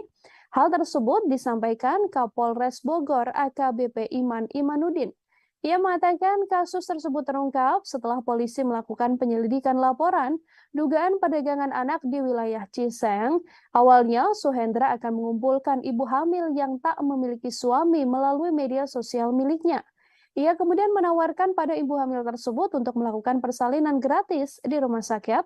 Namun, setelah persalinan, bayi itu akan diserahkan ke orang lain yang ingin mengadopsi. Hanya saja adopsi yang dilakukan ternyata dengan cara ilegal. Setiap orang yang akan adopsi harus membayar Rp15 juta per bayi. Dari kasus tersebut, polisi mengamankan 5 orang ibu hamil yang sedang menunggu waktu melahirkan di tempat penampungan. Saat ini mereka juga sudah diserahkan ke Dinas Sosial Pemerintah Kabupaten Bogor. Polisi berhasil mengamankan seorang bayi yang sempat dijual ke wilayah Lampung. Bayi tersebut kini telah diserahkan ke pihak Dinas Sosial. Polisi masih melakukan penyelidikan karena ada dugaan tersangka bekerja dengan jaringan lain. Tersangka juga masih dalam proses penyidikan lebih lanjut oleh Satreskrim Polres Bogor. Atas perbuatannya, Suhendra dijerat pasal 83 Jungto pasal 76 tentang perlindungan anak dengan ancaman pidana minimal 3 tahun penjara dan maksimal 15 tahun penjara, serta denda minimal Rp60 juta dan maksimal Rp3 miliar. Kegiatan penegakan hukum ini kami juga berhasil mengamankan atau menyelamatkan 5 orang ibu hamil yang sedang menunggu kelahiran dari tempat penampungan mereka tersebut. Dan saat ini kelima orang ibu hamil tersebut sudah diserahkan ke Dinas Sosial Pemerintah Kabupaten Bogor untuk diberikan perlindungan dan penanganan sampai dengan yang bersangkutan melahirkan anaknya. Satu orang yang sudah diadopsi secara ilegal atau dijual oleh si pelaku ke wilayah Lampung juga sudah diselamatkan untuk anaknya dan diserahkan ke Dinas Sosial Kabupaten Bogor untuk diberikan pemeliharaan anak yang layak bagi yang bersangkutan. Saat ini tersangka sedang dalam proses penyidikan Satreskrim Polres Bogor dan kami akan terus melakukan pengembangan terhadap dugaan jaringan yang lainnya. Mudah-mudahan bisa berkembang ke jaringan-jaringan yang lainnya atau mungkin ada pidana lainnya yang menyertai dari perbuatan tersebut. Kepada tersangka dipersangkakan dengan pasal 83. Artis Lesti Kejora melaporkan suaminya Rizky Bilar ke Polres Metro Jakarta Selatan atas dugaan kasus kekerasan dalam rumah tangga atau KDRT. Rizky Bilar dilaporkan oleh Lesti Kejora ke kepolisian pada Rabu 28 September malam. Berdasarkan surat laporan polisi tersebut, peristiwa KDRT yang diduga dilakukan Rizky Bilar berawal saat Lesti Kejora mendapati sang suami diduga berselingkuh. Lesti Kejora pun meminta agar dirinya dipulangkan ke rumah keluarganya yang berada di Cianjur, Jawa Barat. Namun Rizky Bilar sebagai terlapor justru emosi dan berusaha mendorong sang istri ke kasur hingga melakukan tindak kekerasan. Kejadian tersebut pun dilakukan berulang-ulang oleh Rizky Bilar kepada Lesti Kejora. Akibatnya Lesti dikabarkan mengalami luka lebam di beberapa bagian tubuhnya. Surat laporan tersebut juga telah dikonfirmasi oleh Kasubmas Polres Jakarta Selatan AKP Nurmadewi. Ia menyebut surat laporan tersebut benar dari pihak kepolisian Polres Metro Jakarta Selatan. AKP Nurmadewi pun memastikan bahwa Lesti Kejora melapor karena mendapatkan tindak KDRT dari Rizky Bilar. Dalam laporan itu, Lesti membawa sejumlah barang bukti, termasuk hasil visum atas dugaan kekerasan tersebut.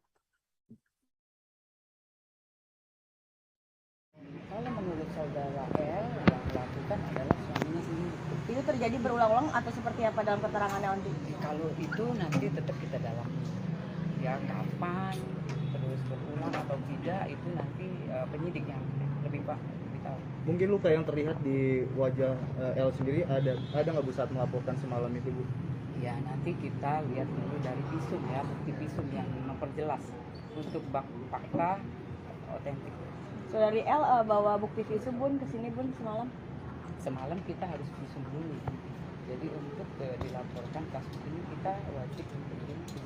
Berapa lama Bun semalam saudari L laporan di SPKD? Untuk saudari L datang semalam. Dampingi Syaudi? Iya, pendampingnya sendiri adalah pengacaranya sendiri. Kapan Bun Rizky Bilar datang ke Polres Jakarta Selatan untuk pemeriksaan? Ya, kalau itu nanti kita penyidik yang meminta keterangan. Sudah ada penjadwalannya Bun? Penjadwalannya nanti penyidiknya. Tapi sudah dikomunikasikan maupun dilayangkan surat Bun ke saudara Rizky Bilar? Oh jelas nanti saksi kemudian yang terkait dalam kasus ini. DPO Mujahidin Indonesia Timur atau MIT bernama Askar alias Pak Guru dikabarkan tewas dalam baku tembak dengan Satgas Madagoraya pada Kamis 29 September sekira pukul 18.30 waktu setempat.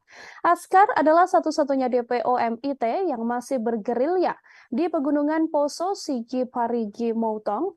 Askar alias Pak Guru meninggal di lokasi terjadinya kontak tembak.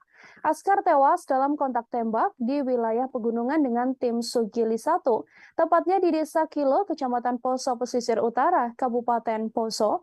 Selain jenazah diduga Askar alias Pak Guru, tim Satgas Madagoraya juga menemukan benda yang diduga berisi bom.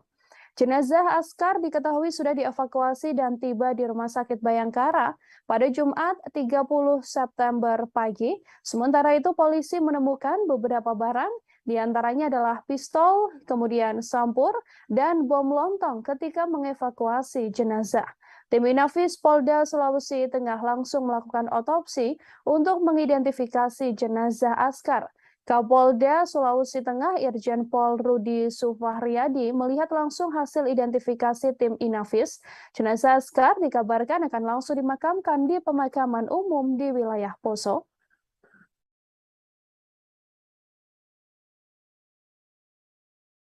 Pejabat Gubernur atau PJ Papua Barat, Paulus Waterpauw meminta Gubernur Papua Lukas NMB untuk mengundurkan diri dari jabatannya.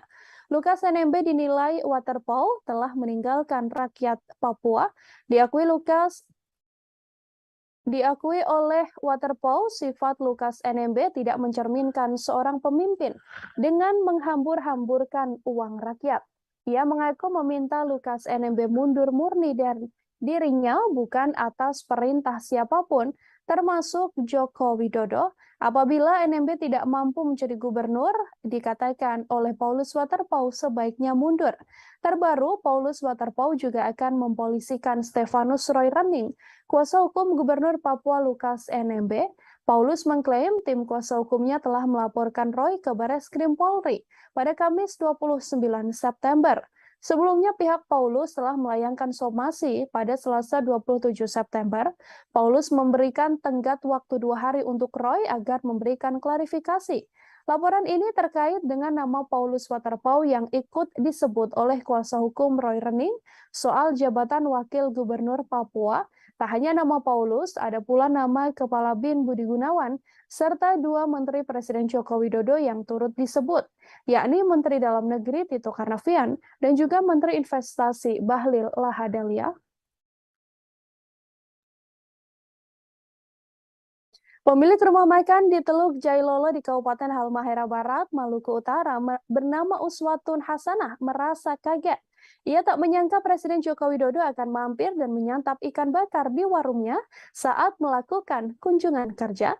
Uswatun mengatakan dirinya menyajikan makanan khas Maluku Utara untuk santapan Presiden, mulai dari ikan bakar bumbu, ikan woku, ayam goreng bumbu, sayur pakis, hingga bunga pepaya, dan juga sambal spesial khas daerah setempat. Uswatun mengatakan warung makannya berdiri sekitar 2 tahun lalu, yakni pada 2 Desember 2020. Menu khas yang disajikan adalah ikan bakar. Warung makannya itu berlokasi di Festival Teluk Jailolo, Kabupaten Halmahera. Menurut Uswatun, warungnya memang didesain berlantai dan berdinding bambu untuk kenyamanannya.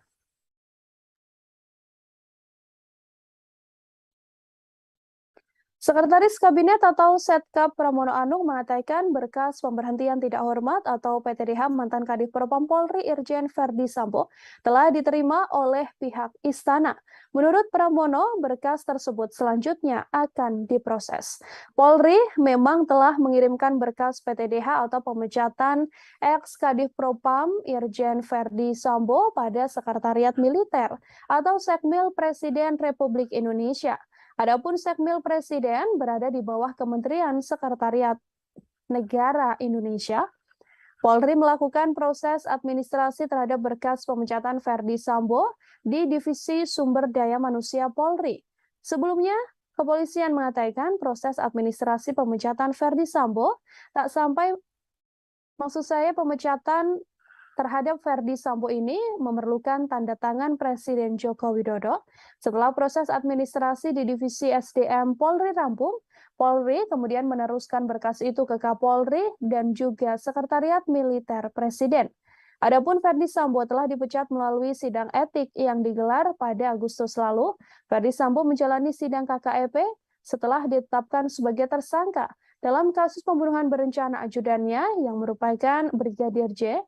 Verdi Sambo juga diketahui telah kembali ditetapkan sebagai tersangka terkait obstruction of justice atau menghalangi penyidikan. Atas kasus ini, Verdi Sambo diketahui akan dipecat secara langsung atau diberhentikan oleh Presiden Joko Widodo.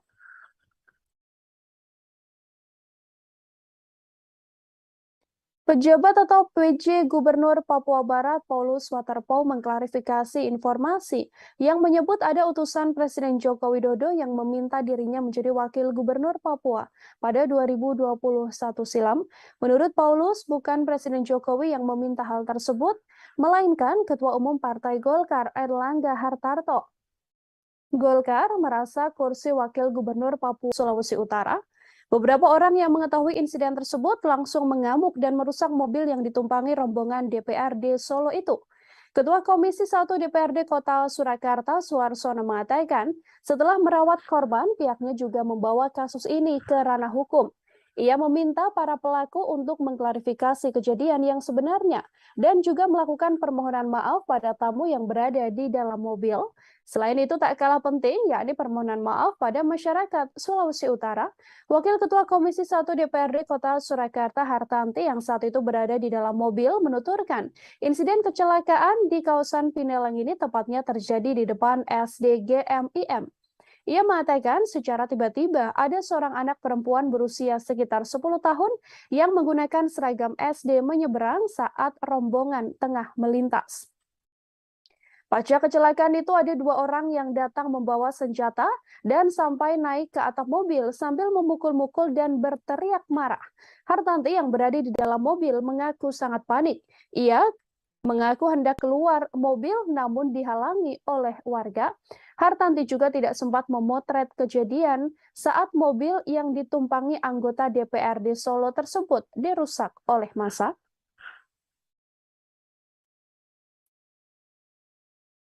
Mantan juru bicara Komisi Pemberantasan Korupsi atau KPK, Febri Diansyah Saudara, bergabung menjadi tim kuasa hukum istri ex-Kadif Propam Polri Irjen Verdi Sambo dan juga Putri Chandrawati. Terkait hal ini,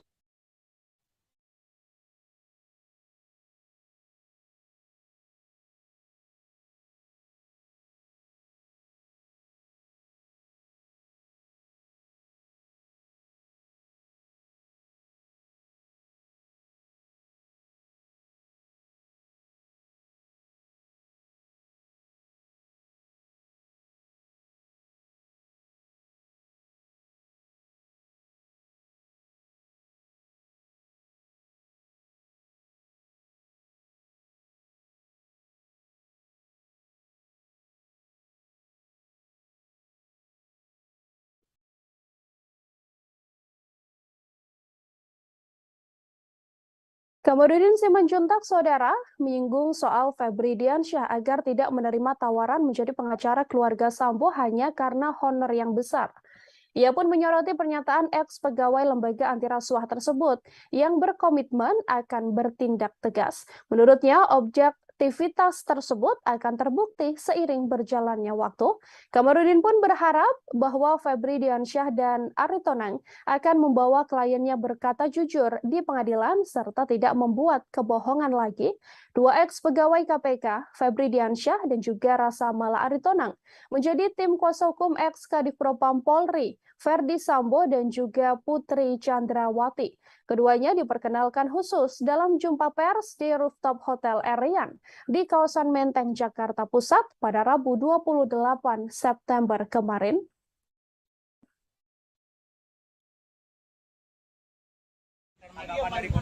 Karena dia mantan KPK. Berarti KPK Komisi Pemberantas Korupsi atau Komisi Pemberantas Korupsi. Dan BPC bersama Verdi Sambo konon diduga mengirimkan doa-doa baik kepada para ajudan yang terlibat maupun ke LPSK dan kepada lembaga lainnya. Oleh karena itu dia harus menanyakan mengapa itu kliennya mengirimkan doa-doa itu. Maka karena dia mengetahui bukan saja bahwa itu perbuatan melanggar hukum. Yang kedua, bimbinglah kliennya untuk berkata yang benar. Bimbing ke jalan yang benar. Karena kalau penasihat hukum mengajar-ajari kliennya berdosa, maka dosanya kliennya ditanggung oleh penasihat hukumnya. Jangan gara-gara honor misalnya atau apapun namanya itu dipikul dosa klien. Tapi yang benar, selamatkan kliennya, maka uangnya menjadi halal. Verod Simanjuntak, kekasih dari Brigadir J, membeberkan percakapan dengan Brigadir J tepat pada 21 Juni sebelum kekasihnya tewas karena ditembak di rumah dinas Verdi Sambo di Duren 3, Jakarta. Pada 8 Juli 2022, Vera mengatakan Brigadir J sempat meminta dirinya untuk membuka hati pada laki-laki lain. Namun kala itu Brigadir J tak memberikan alasan soal pernyataannya. Vera hanya mengaku bahwa Brigadir J meminta kekasihnya untuk tidak usah memikirkan nasibnya dan lebih memikirkan nasib masa depannya sendiri. Brigadir J juga meminta agar Vera dapat hidup bahagia dengan laki-laki lain. Mendengar ucapan Brigadir J tersebut, Vera lantas bersikukuh untuk tetap ingin menikah dengan ajudan Verdi Sambo itu. Selain itu, Vera pun berbalik bertanya pada Brigadir J, apakah dirinya sudah tidak mencintai Vera. Namun Brigadir J justru diam dan berkata pada Vera, dirinya ingin tidur karena dadanya terasa sesak. Brigadir J diketahui tewas setelah ditembak oleh Barada Eliezer di rumah dinas ex-Kadif Propam Polri Verdi Sambo, tepatnya di Duren 3, Jakarta. Pada perkembangan kasusnya, Polri telah menetapkan 5 tersangka, yakni Verdi Sambo, sang istri Putri Chandrawati, kemudian Barada Eliezer dan Bribka RR yang merupakan ajudan Verdi Sambo, dan seorang tersangka lain adalah Kuat Ma'ruf yang merupakan sopir dari Putri Chandrawati. Mereka dijerat dengan pasal 340 KUHP tentang pembunuhan berencana dengan ancaman maksimal yakni hukuman mati.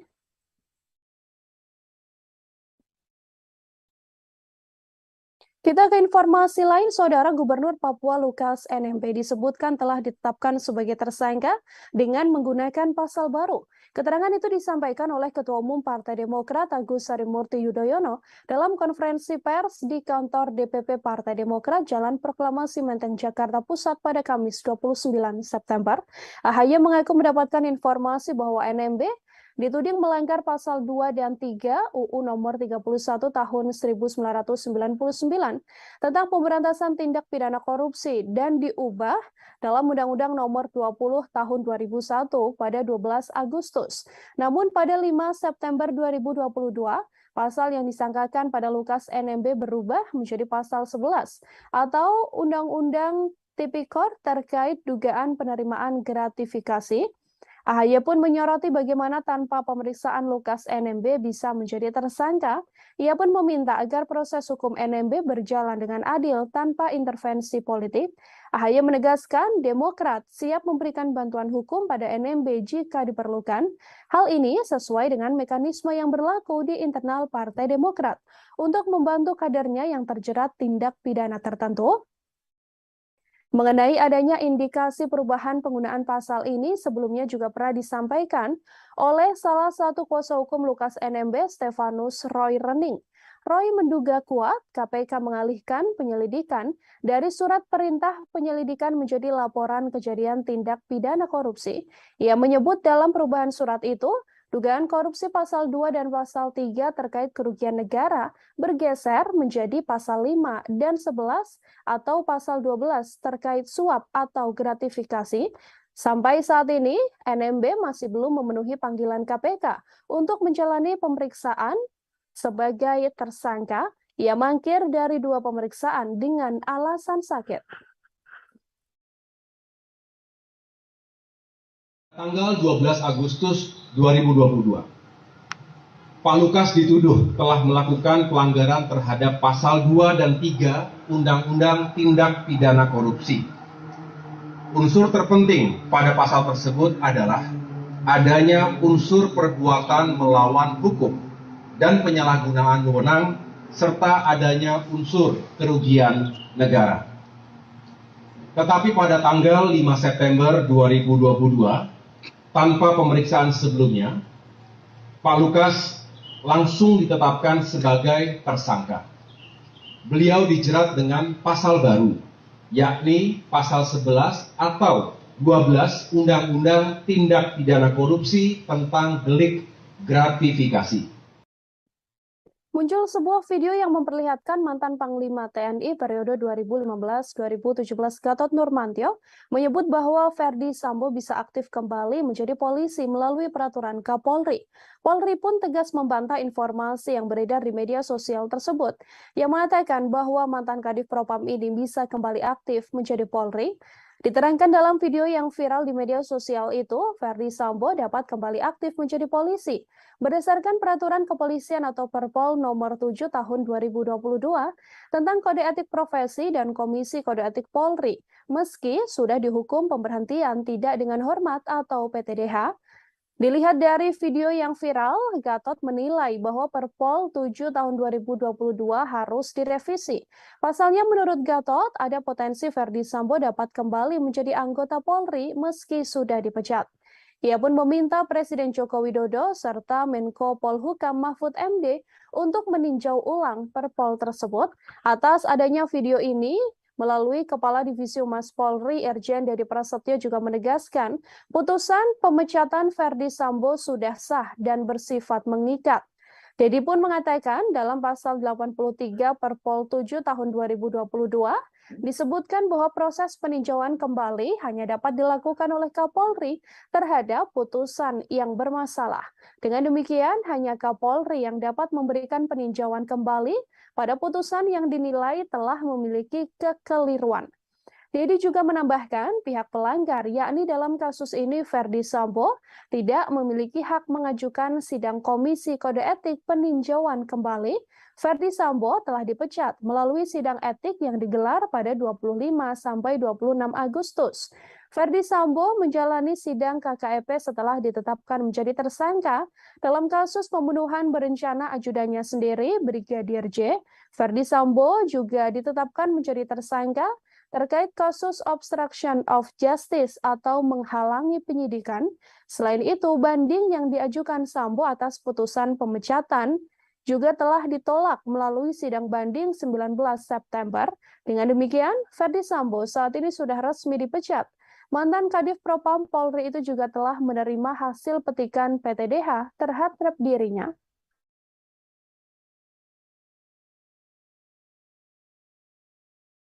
Kita ke informasi lain, Saudara. Presiden Joko Widodo menyindir para pejabat yang sering bepergian ke luar negeri saat kondisi negara sedang terdampak krisis global. Hal ini disampaikan Presiden saat memberikan arahan pada para kepala daerah di Jakarta Convention Center pada Kamis 29 September. Presiden Joko Widodo mengaku geleng-geleng kepala melihat sejumlah pejabat pamer ke luar negeri. Bahkan perjalanan para pejabat ke luar negeri ini dipamerkan melalui akun Instagram mereka. Padahal menurut Presiden Jokowi, Indonesia sudah punya berbagai destinasi wisata yang sangat bagus. Presiden juga mengatakan kondisi seperti ini harus diinformasikan pada masyarakat. Tujuannya untuk mengajak masyarakat mengutamakan kunjungan ke destinasi wisata di dalam negeri. Jokowi pun meminta kepala daerah untuk giat mengajak warganya bepergian ke destinasi wisata lokal. Melihat jumlah kunjungan wisata dari Indonesia ke luar negeri, kepala negara itu pun mewanti-wanti akan potensi defisit di bidang pariwisata. Dalam kesempatan itu, Jokowi menegaskan dirinya bahkan menahan diri untuk bepergian ke luar negeri dan banyak menolak undangan dari luar negeri. Jokowi mengaku dalam 1 tahun saja, setidaknya mendapatkan 20 undangan dari luar negeri, namun ia hanya memilih menghadiri 2 hingga 3 acara. Jokowi pun kemudian meminta para gubernur, bupati, hingga wali kota untuk mengajak masyarakat berwisata di dalam negeri saja.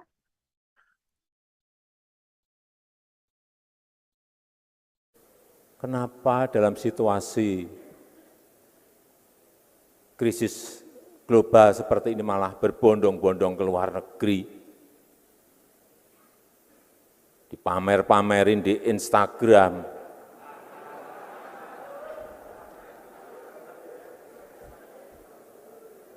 apalagi pejabat.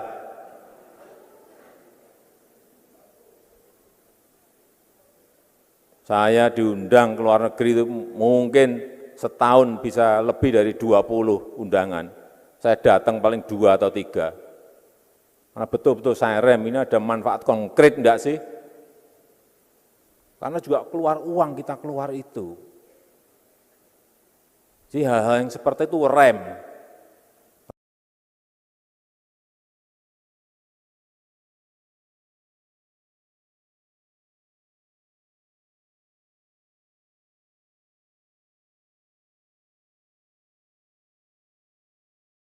Mobil sekolah. Menurut laporan, aksi pengendara motor arogan yang menampar sopir mobil sekolah ini terjadi di Jalan Bulan, Kecamatan Medan Kota pada Rabu 28 September kemarin. Dalam rekaman video berdurasi 1 menit 29 detik, tampak sopir sedang berada di dalam mobilnya. Sementara pelaku yang menggunakan sepeda motor dan memakai helm full face ini berada tepat di samping mobil. Terdengar keduanya terlihat cekcok menggunakan bahasa Hokkien. Di tengah percekcokan itu, pengendara motor langsung menampar pipi sopir tersebut. Menurut korban, Anton, peristiwa itu terjadi di Jalan Bulan, Kecamatan Medan Kota pada Rabu 28 September kemarin. Pengemudi itu diduga marah karena Anton yang sedang melintas tidak memberi jalan pada pengemudi tersebut. Ia mengatakan pengendara sepeda motor itu langsung mengejarnya dan memberhentikan laju mobilnya. Anton menuturkan saat mobilnya dihentikan terlibat percekcokan antara dirinya dengan pengendara motor itu. Ketika itu ia sempat mendapatkan pengancaman dari pengendara sepeda motor yang arogan tersebut. Atas kejadian ini, ia pun telah membuat laporan ke Polrestabes Medan dan berharap agar pelaku segera ditangkap. Saya kan dari Jalan Bulan mau nyebrang ke seberang jalan, cuma nggak dikasih jalan, si ngotot. Jadi dia turun, tokok-tokok kaca saya. Jadi saya nggak mau buka supaya nggak mau mempersulit masalah gitu, jangan supaya jadi ribut. Jadi nggak senang, dia ngikutin saya dari Jalan Bulan sampai ke Jalan Merbabu. Di sana saya dipacak sama dia. Nah dari sana saya udah diam, tokok-tokok kaca saya buka, katanya dia nantang-nantang diribut. Panggil deking-dekingmu katanya, biar saya matikan, kata gitu.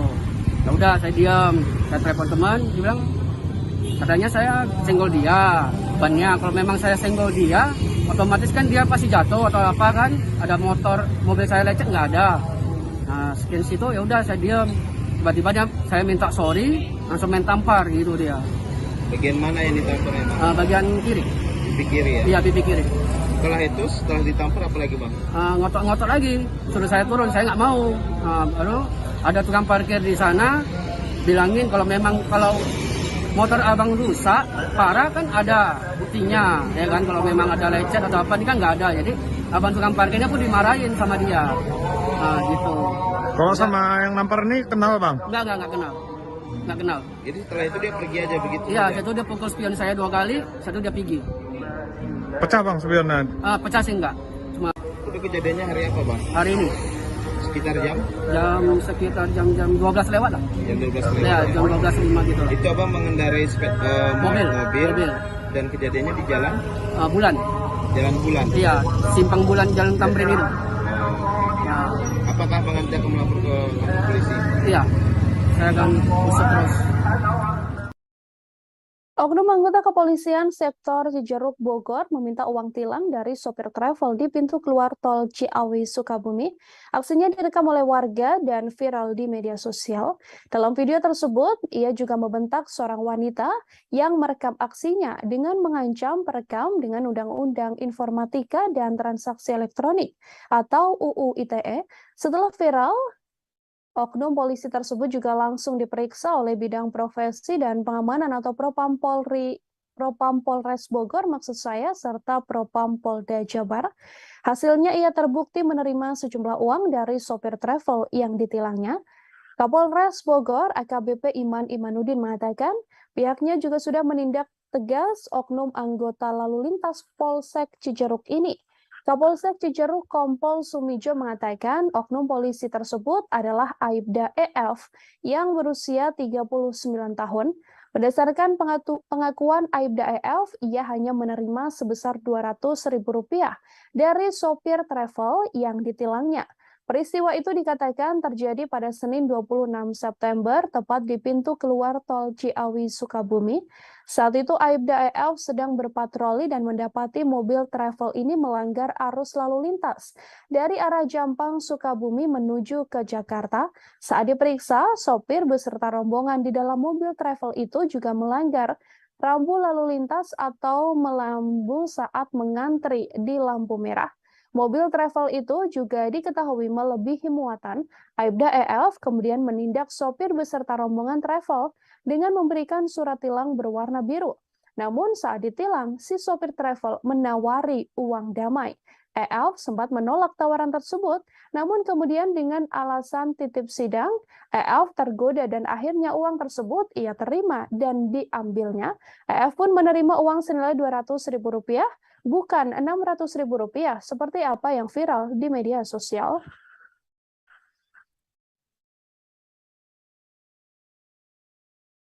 Suhendra, 32 tahun, warga Kecamatan Ciseng, Kabupaten Bogor, Jawa Barat, diamankan pihak kepolisian atas kasus perdagangan bayi dengan modus adopsi via media sosial.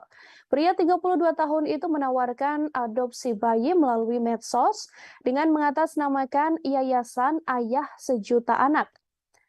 Oleh Suhendra, pihak pengadopsi diminta untuk membayar Rp15 juta untuk mengadopsi satu bayi.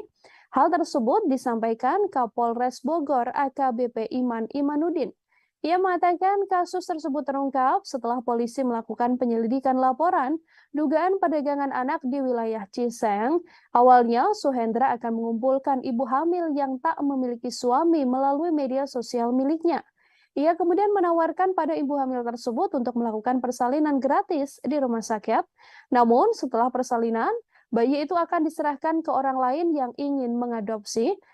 Hanya saja adopsi yang dilakukan ternyata dengan cara ilegal.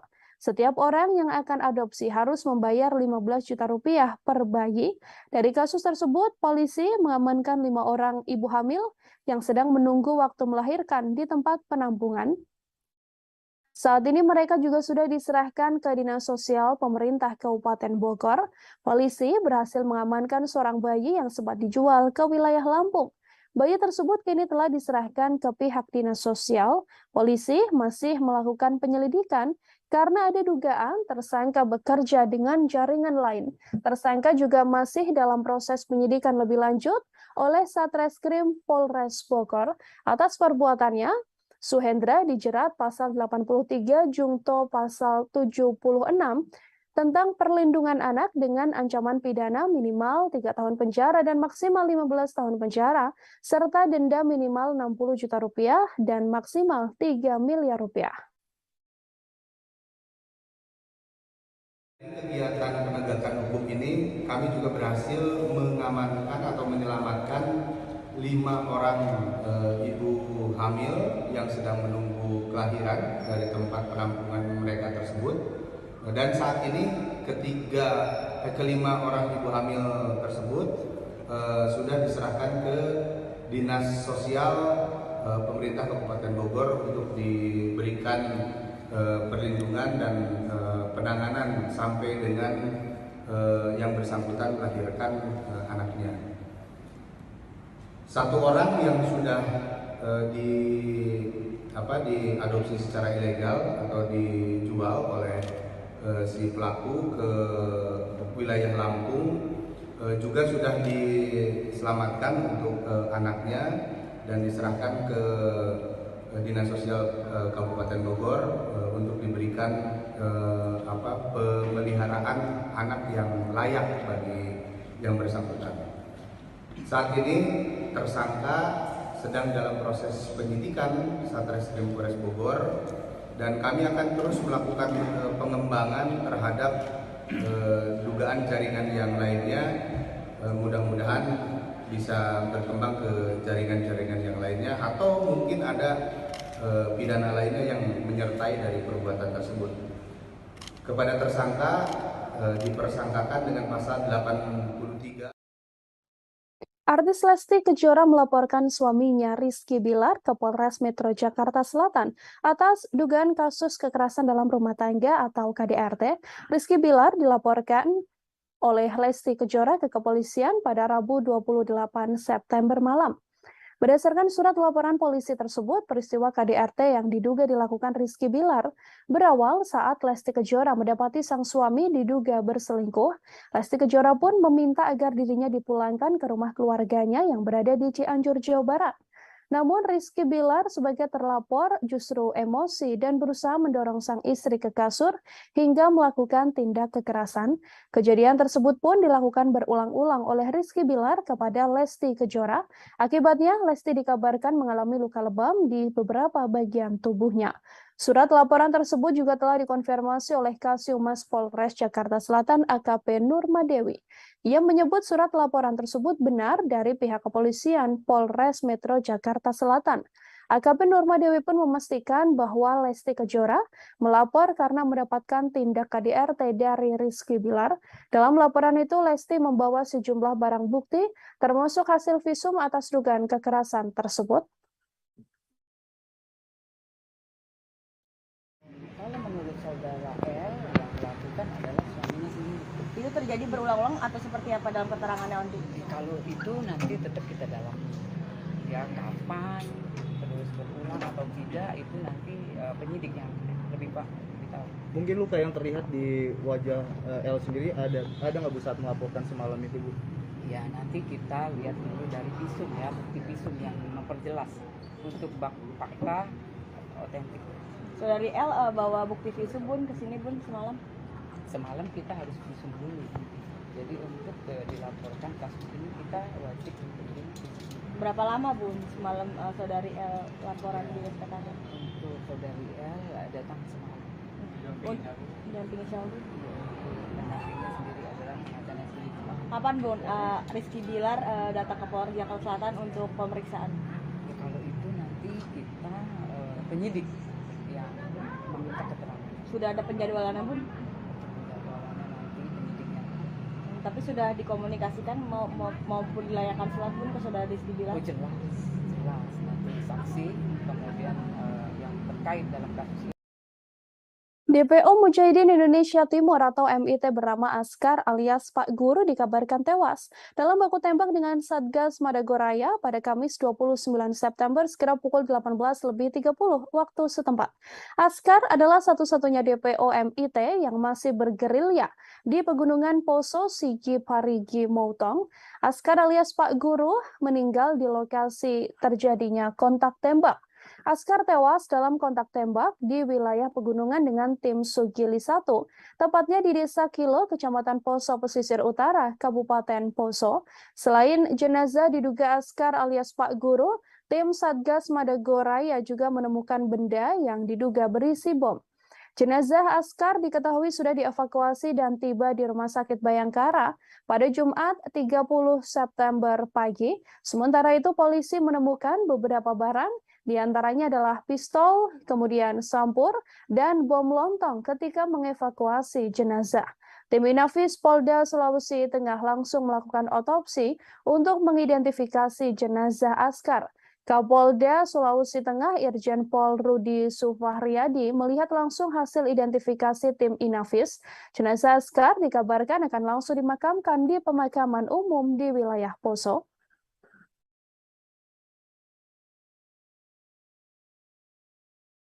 Pejabat Gubernur atau PJ Papua Barat, Paulus Waterpauw, meminta Gubernur Papua Lukas NMB untuk mengundurkan diri dari jabatannya.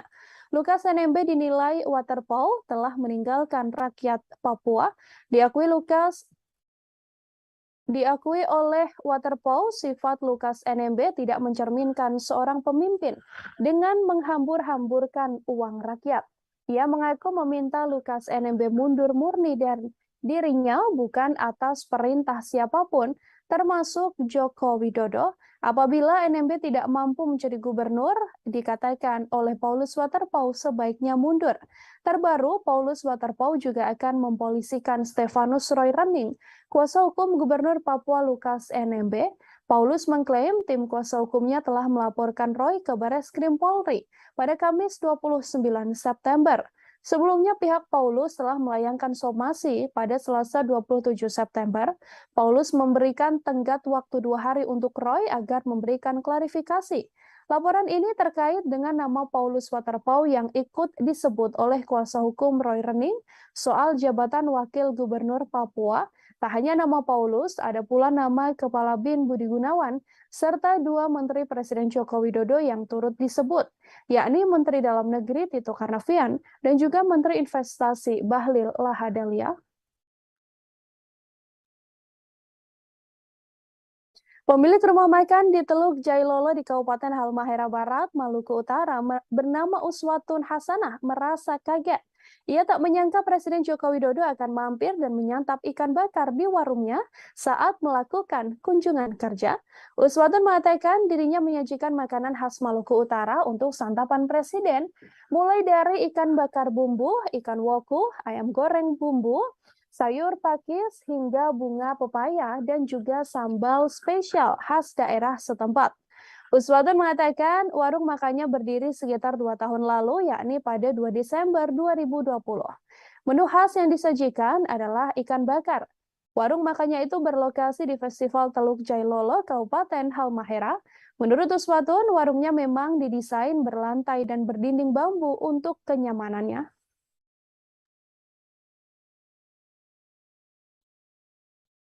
Sekretaris Kabinet atau Setkap Pramono Anung mengatakan berkas pemberhentian tidak hormat atau PTDH mantan Kadif Propam Polri Irjen Verdi Sambo telah diterima oleh pihak istana.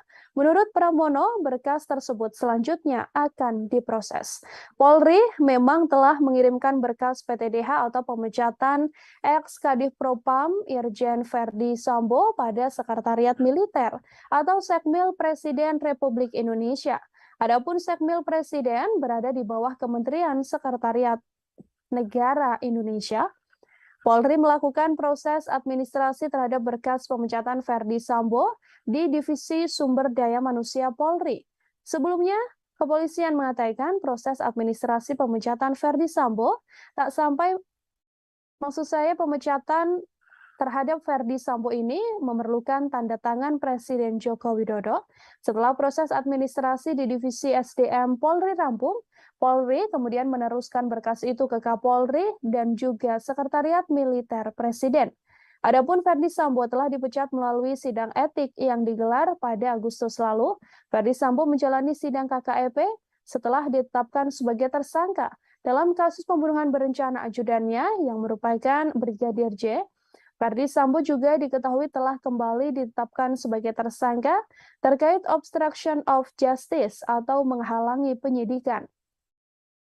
Atas kasus ini, Verdi Sambo diketahui akan dipecat secara langsung atau diberhentikan oleh Presiden Joko Widodo.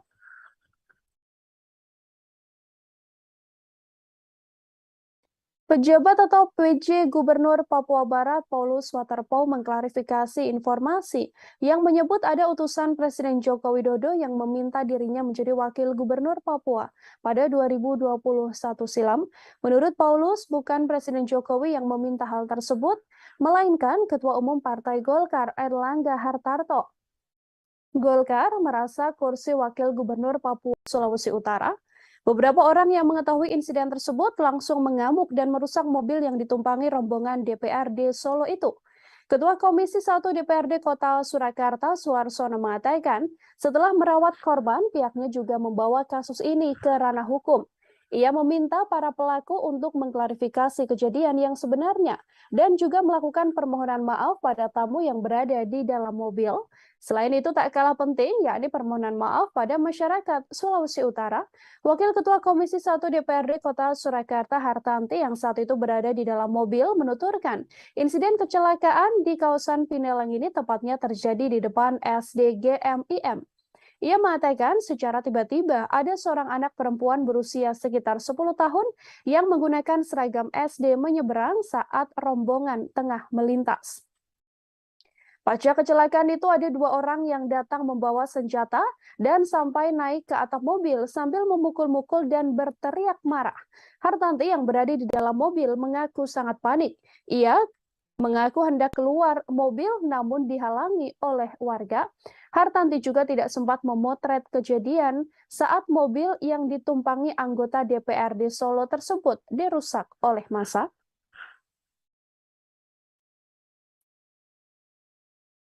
Mantan juru bicara Komisi Pemberantasan Korupsi atau KPK, Febri Diansyah Saudara, bergabung menjadi tim kuasa hukum istri ex Kadif Propam Polri Irjen Verdi Sambo dan juga Putri Chandrawati. Terkait hal ini,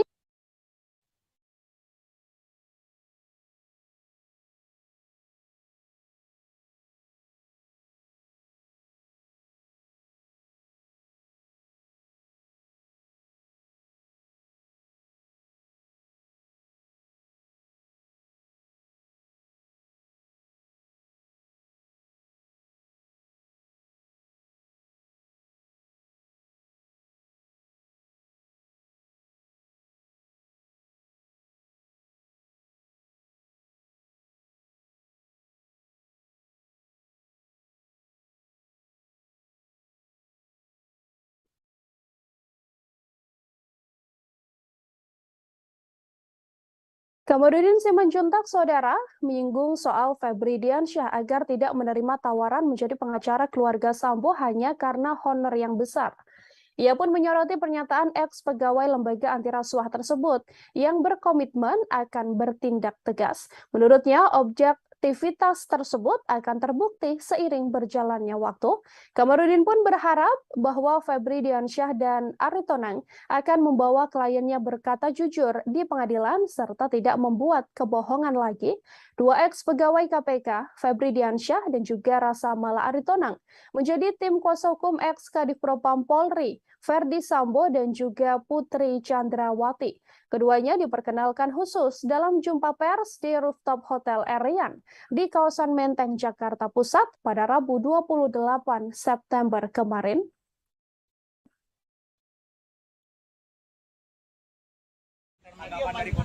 Karena dia mantan KPK, berarti KPK Komisi Pemberantas Korupsi atau Komisi Pemberantas Korupsi.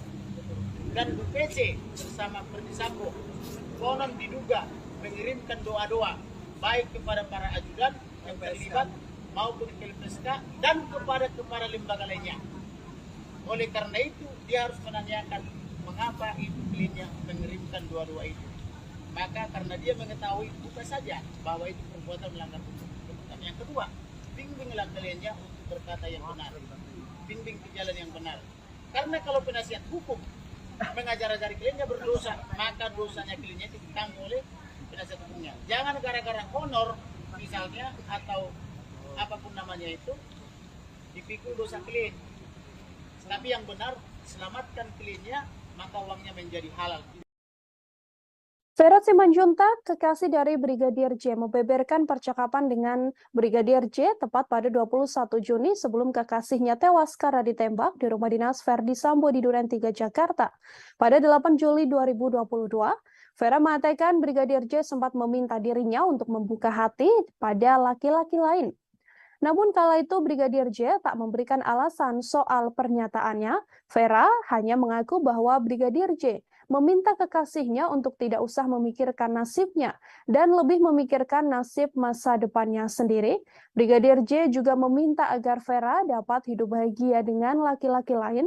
Mendengar ucapan Brigadir J tersebut, Vera lantas bersikukuh untuk tetap ingin menikah dengan ajudan Verdi Sambo itu.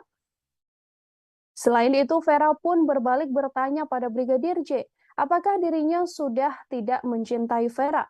Namun Brigadir J justru diam dan berkata pada Vera, dirinya ingin tidur karena dadanya terasa sesak. Brigadir J diketahui tewas setelah ditembak oleh Barada Eliezer di rumah dinas ex-Kadif Propam Polri Verdi Sambo, tepatnya di Duren 3, Jakarta.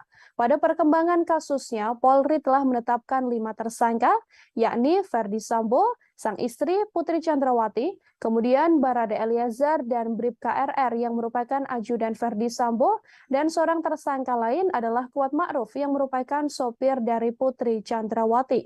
Mereka dicerat dengan pasal 340 KUHP tentang pembunuhan berencana dengan ancaman maksimal yakni hukuman mati.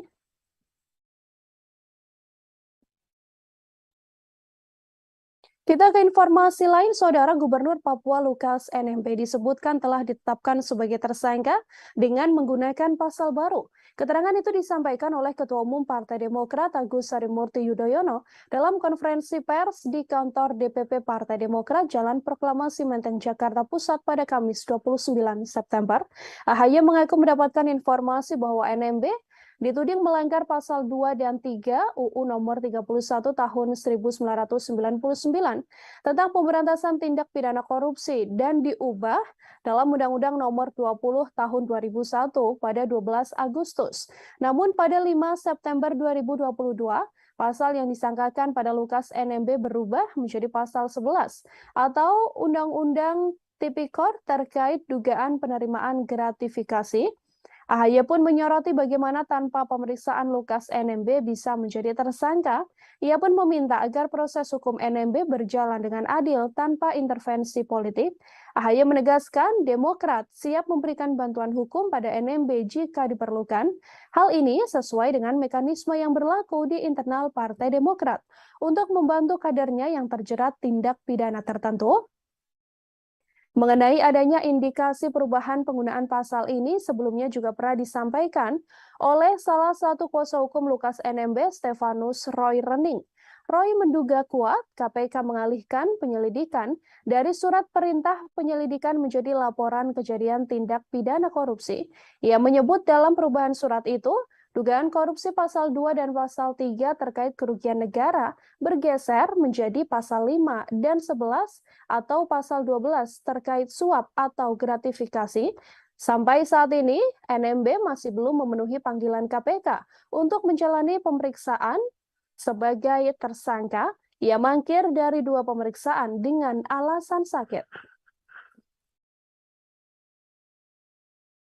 Tanggal 12 Agustus 2022, Pak Lukas dituduh telah melakukan pelanggaran terhadap pasal 2 dan 3 Undang-Undang Tindak Pidana Korupsi. Unsur terpenting pada pasal tersebut adalah adanya unsur perbuatan melawan hukum dan penyalahgunaan wewenang serta adanya unsur kerugian negara. Tetapi pada tanggal 5 September 2022, tanpa pemeriksaan sebelumnya, Pak Lukas langsung ditetapkan sebagai tersangka. Beliau dijerat dengan pasal baru, yakni pasal 11 atau 12 Undang-Undang Tindak Pidana Korupsi tentang delik gratifikasi. Muncul sebuah video yang memperlihatkan mantan Panglima TNI periode 2015-2017 Gatot Nurmantio menyebut bahwa Ferdi Sambo bisa aktif kembali menjadi polisi melalui peraturan Kapolri. Polri pun tegas membantah informasi yang beredar di media sosial tersebut, yang mengatakan bahwa mantan Kadif Propam ini bisa kembali aktif menjadi Polri. Diterangkan dalam video yang viral di media sosial itu, Ferdi Sambo dapat kembali aktif menjadi polisi berdasarkan Peraturan Kepolisian atau Perpol Nomor 7 Tahun 2022 tentang Kode Etik Profesi dan Komisi Kode Etik Polri, meski sudah dihukum pemberhentian tidak dengan hormat atau PTDH. Dilihat dari video yang viral, Gatot menilai bahwa Perpol 7 tahun 2022 harus direvisi. Pasalnya menurut Gatot, ada potensi Ferdi Sambo dapat kembali menjadi anggota Polri meski sudah dipecat. Ia pun meminta Presiden Joko Widodo serta Menko Polhukam Mahfud MD untuk meninjau ulang Perpol tersebut atas adanya video ini. Melalui Kepala Divisi Humas Polri, Irjen Dedi Prasetyo juga menegaskan, putusan pemecatan Ferdi Sambo sudah sah dan bersifat mengikat. Dedi pun mengatakan dalam pasal 83 Perpol 7 tahun 2022 disebutkan bahwa proses peninjauan kembali hanya dapat dilakukan oleh Kapolri terhadap putusan yang bermasalah. Dengan demikian, hanya Kapolri yang dapat memberikan peninjauan kembali pada putusan yang dinilai telah memiliki kekeliruan. Dedi juga menambahkan pihak pelanggar, yakni dalam kasus ini Ferdi Sambo, tidak memiliki hak mengajukan sidang Komisi Kode Etik peninjauan kembali. Ferdi Sambo telah dipecat melalui sidang etik yang digelar pada 25 sampai 26 Agustus. Ferdi Sambo menjalani sidang KKEP setelah ditetapkan menjadi tersangka dalam kasus pembunuhan berencana ajudannya sendiri, Brigadir J. Ferdi Sambo juga ditetapkan menjadi tersangka terkait kasus obstruction of justice atau menghalangi penyidikan. Selain itu, banding yang diajukan Sambo atas putusan pemecatan juga telah ditolak melalui sidang banding 19 September. Dengan demikian, Ferdi Sambo saat ini sudah resmi dipecat. Mantan Kadif Propam Polri itu juga telah menerima hasil petikan PTDH terhadap dirinya.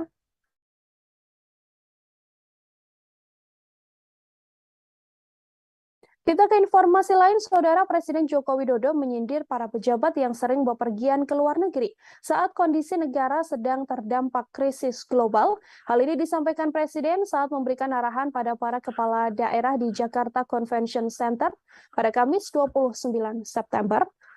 Presiden Joko Widodo mengaku geleng-geleng kepala melihat sejumlah pejabat pamer ke luar negeri. Bahkan perjalanan para pejabat ke luar negeri ini dipamerkan melalui akun Instagram mereka. Padahal menurut Presiden Jokowi, Indonesia sudah punya berbagai destinasi wisata yang sangat bagus. Presiden juga mengatakan kondisi seperti ini harus diinformasikan pada masyarakat.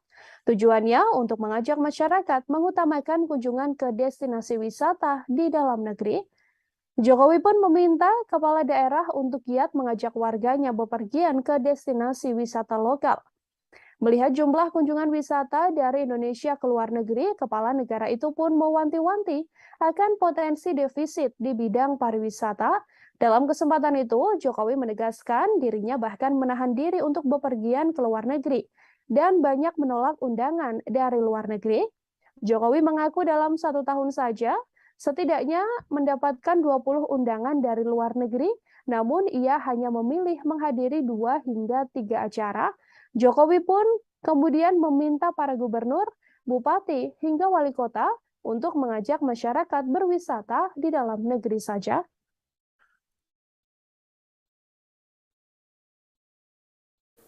Kenapa dalam situasi krisis global seperti ini malah berbondong-bondong ke luar negeri, dipamer-pamerin di Instagram,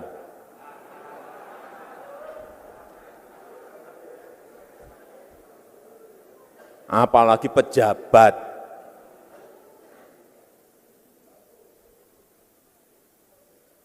Saya diundang ke luar negeri itu mungkin setahun bisa lebih dari 20 undangan.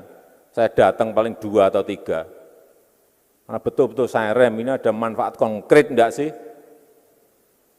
Karena juga keluar uang kita keluar itu. Jadi hal-hal yang seperti itu rem.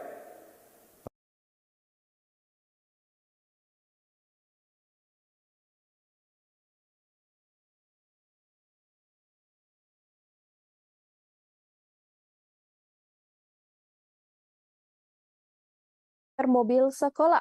Menurut laporan, aksi pengendara motor arogan yang menampar sopir mobil sekolah ini terjadi di Jalan Bulan, Kecamatan Medan Kota pada Rabu 28 September kemarin. Dalam rekaman video berdurasi 1 menit 29 detik, tampak sopir sedang berada di dalam mobilnya. Sementara pelaku yang menggunakan sepeda motor dan memakai helm full face ini berada tepat di samping mobil.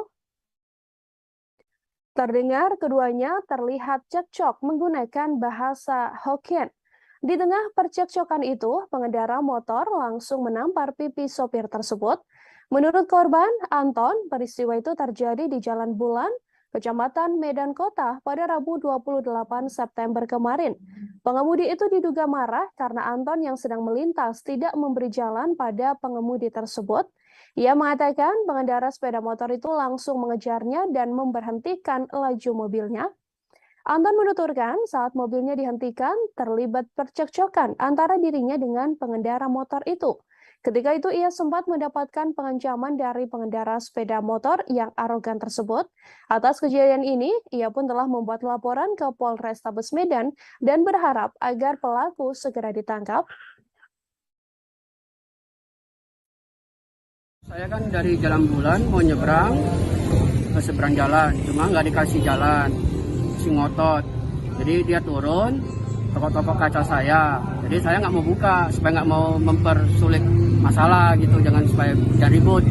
Jadi nggak senang, dia ngikutin saya dari Jalan Bulan sampai ke Jalan Merbabu. Di sana saya dipacak sama dia.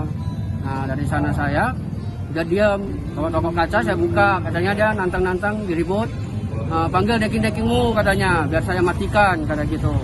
Ya udah saya diam, saya telepon teman, dia bilang katanya saya senggol dia, bannya kalau memang saya senggol dia, otomatis kan dia pasti jatuh atau apa kan, ada mobil saya lecet nggak ada. Nah sekian situ ya udah saya diam, tiba-tiba saya minta sorry, langsung main tampar gitu dia. Bagian mana yang ditamparnya? Bagian kiri. Pipi kiri ya? Iya pipi kiri. Setelah ditampar apa lagi bang? Ngotot-ngotot lagi, suruh saya turun, saya nggak mau. Baru ada tukang parkir di sana, bilangin kalau motor abang rusak, parah kan ada buktinya, ya kan kalau memang ada lecet atau apa, ini kan nggak ada. Jadi abang tukang parkirnya pun dimarahin sama dia, gitu. Kalau sama yang nampar ini kenal bang? Nggak kenal. Jadi setelah itu dia pergi aja begitu? Iya, itu dia pukul spion saya 2 kali, satu dia pergi. Pecah bang spionnya? Pecah sih enggak. Cuma itu kejadiannya hari apa bang? Hari ini. Sekitar jam 12 lewat lah. Jam 12 lewat? Ya, jam 12.05 gitu lah. Itu abang mengendarai mobil dan kejadiannya di jalan? Bulan. Jalan Bulan? Iya, simpang Bulan Jalan Tamrin itu. Nah, apakah Bang nanti akan melapor ke polisi? Iya, saya akan usut terus. Oknum anggota kepolisian sektor Cijeruk Bogor meminta uang tilang dari sopir travel di pintu keluar tol Ciawi Sukabumi. Aksinya direkam oleh warga dan viral di media sosial. Dalam video tersebut, ia juga membentak seorang wanita yang merekam aksinya dengan mengancam perekam dengan Undang-Undang Informatika dan Transaksi Elektronik atau UU ITE. Setelah viral, oknum polisi tersebut juga langsung diperiksa oleh bidang profesi dan pengamanan atau Propam Polres Bogor maksud saya, serta Propam Polda Jabar. Hasilnya ia terbukti menerima sejumlah uang dari sopir travel yang ditilangnya. Kapolres Bogor AKBP Iman Imanudin mengatakan pihaknya juga sudah menindak tegas oknum anggota lalu lintas Polsek Cijeruk ini. Kapolsek Cijeruk Kompol Sumijo mengatakan oknum polisi tersebut adalah Aibda EF yang berusia 39 tahun. Berdasarkan pengakuan Aibda EF, ia hanya menerima sebesar Rp200.000 dari sopir travel yang ditilangnya. Peristiwa itu dikatakan terjadi pada Senin 26 September, tepat di pintu keluar tol Ciawi Sukabumi. Saat itu Aibda EF sedang berpatroli dan mendapati mobil travel ini melanggar arus lalu lintas dari arah Jampang Sukabumi menuju ke Jakarta. Saat diperiksa, sopir beserta rombongan di dalam mobil travel itu juga melanggar rambu lalu lintas atau melambu saat mengantri di lampu merah. Mobil travel itu juga diketahui melebihi muatan. Aibda EF kemudian menindak sopir beserta rombongan travel dengan memberikan surat tilang berwarna biru. Namun saat ditilang, si sopir travel menawari uang damai. EF sempat menolak tawaran tersebut, namun kemudian dengan alasan titip sidang, EF tergoda dan akhirnya uang tersebut ia terima dan diambilnya.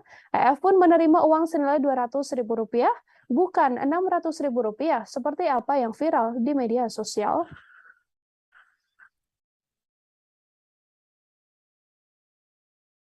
Suhendra, 32 tahun, warga Kecamatan Ciseng, Kabupaten Bogor, Jawa Barat, diamankan pihak kepolisian atas kasus perdagangan bayi dengan modus adopsi via media sosial. Pria 32 tahun itu menawarkan adopsi bayi melalui medsos dengan mengatasnamakan Yayasan Ayah Sejuta Anak. Oleh Suhendra, pihak pengadopsi diminta untuk membayar Rp15 juta untuk mengadopsi satu bayi. Hal tersebut disampaikan Kapolres Bogor AKBP Iman Imanudin. Ia mengatakan kasus tersebut terungkap setelah polisi melakukan penyelidikan laporan dugaan perdagangan anak di wilayah Ciseng. Awalnya, Suhendra akan mengumpulkan ibu hamil yang tak memiliki suami melalui media sosial miliknya. Ia kemudian menawarkan pada ibu hamil tersebut untuk melakukan persalinan gratis di rumah sakit. Namun, setelah persalinan, bayi itu akan diserahkan ke orang lain yang ingin mengadopsi. Hanya saja adopsi yang dilakukan ternyata dengan cara ilegal. Setiap orang yang akan adopsi harus membayar Rp15 juta per bayi. Dari kasus tersebut, polisi mengamankan 5 orang ibu hamil yang sedang menunggu waktu melahirkan di tempat penampungan. Saat ini mereka juga sudah diserahkan ke Dinas Sosial Pemerintah Kabupaten Bogor. Polisi berhasil mengamankan seorang bayi yang sempat dijual ke wilayah Lampung. Bayi tersebut kini telah diserahkan ke pihak Dinas Sosial. Polisi masih melakukan penyelidikan karena ada dugaan tersangka bekerja dengan jaringan lain. Tersangka juga masih dalam proses penyidikan lebih lanjut oleh Satreskrim Polres Bogor. Atas perbuatannya, Suhendra dijerat pasal 83 Jungto pasal 76 tentang perlindungan anak dengan ancaman pidana minimal 3 tahun penjara dan maksimal 15 tahun penjara, serta denda minimal Rp60 juta dan maksimal Rp3 miliar. Kegiatan penegakan hukum ini kami juga berhasil mengamankan atau menyelamatkan 5 orang ibu hamil yang sedang menunggu kelahiran dari tempat penampungan mereka tersebut. Dan saat ini kelima orang ibu hamil tersebut sudah diserahkan ke Dinas Sosial Pemerintah Kabupaten Bogor untuk diberikan perlindungan dan penanganan sampai dengan yang bersangkutan melahirkan anaknya. Satu orang yang sudah diadopsi secara ilegal atau dijual oleh si pelaku ke wilayah Lampung juga sudah diselamatkan untuk anaknya dan diserahkan ke Dinas Sosial Kabupaten Bogor untuk diberikan pemeliharaan anak yang layak bagi yang bersangkutan. Saat ini tersangka sedang dalam proses penyidikan Satreskrim Polres Bogor dan kami akan terus melakukan pengembangan terhadap dugaan jaringan yang lainnya. Mudah-mudahan bisa berkembang ke jaringan-jaringan yang lainnya atau mungkin ada pidana lainnya yang menyertai dari perbuatan tersebut. Kepada tersangka dipersangkakan dengan pasal 83. Artis Lesti Kejora melaporkan suaminya Rizky Bilar ke Polres Metro Jakarta Selatan atas dugaan kasus kekerasan dalam rumah tangga atau KDRT. Rizky Bilar dilaporkan oleh Lesti Kejora ke kepolisian pada Rabu 28 September malam. Berdasarkan surat laporan polisi tersebut, peristiwa KDRT yang diduga dilakukan Rizky Bilar berawal saat Lesti Kejora mendapati sang suami diduga berselingkuh. Lesti Kejora pun meminta agar dirinya dipulangkan ke rumah keluarganya yang berada di Cianjur, Jawa Barat. Namun Rizky Bilar sebagai terlapor justru emosi dan berusaha mendorong sang istri ke kasur hingga melakukan tindak kekerasan. Kejadian tersebut pun dilakukan berulang-ulang oleh Rizky Bilar kepada Lesti Kejora. Akibatnya Lesti dikabarkan mengalami luka lebam di beberapa bagian tubuhnya. Surat laporan tersebut juga telah dikonfirmasi oleh Kasiumas Polres Jakarta Selatan AKP Nurmadewi.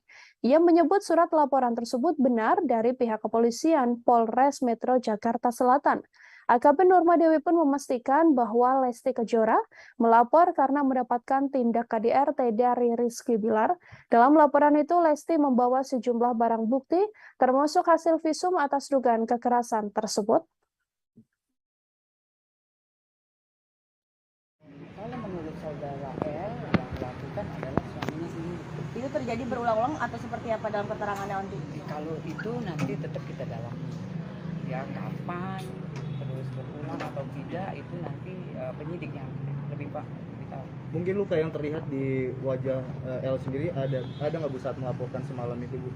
Ya nanti kita lihat dulu dari visum ya, bukti visum yang memperjelas untuk fakta otentik. Saudari L bawa bukti visum Bun ke sini Bun semalam? Semalam kita harus visum dulu.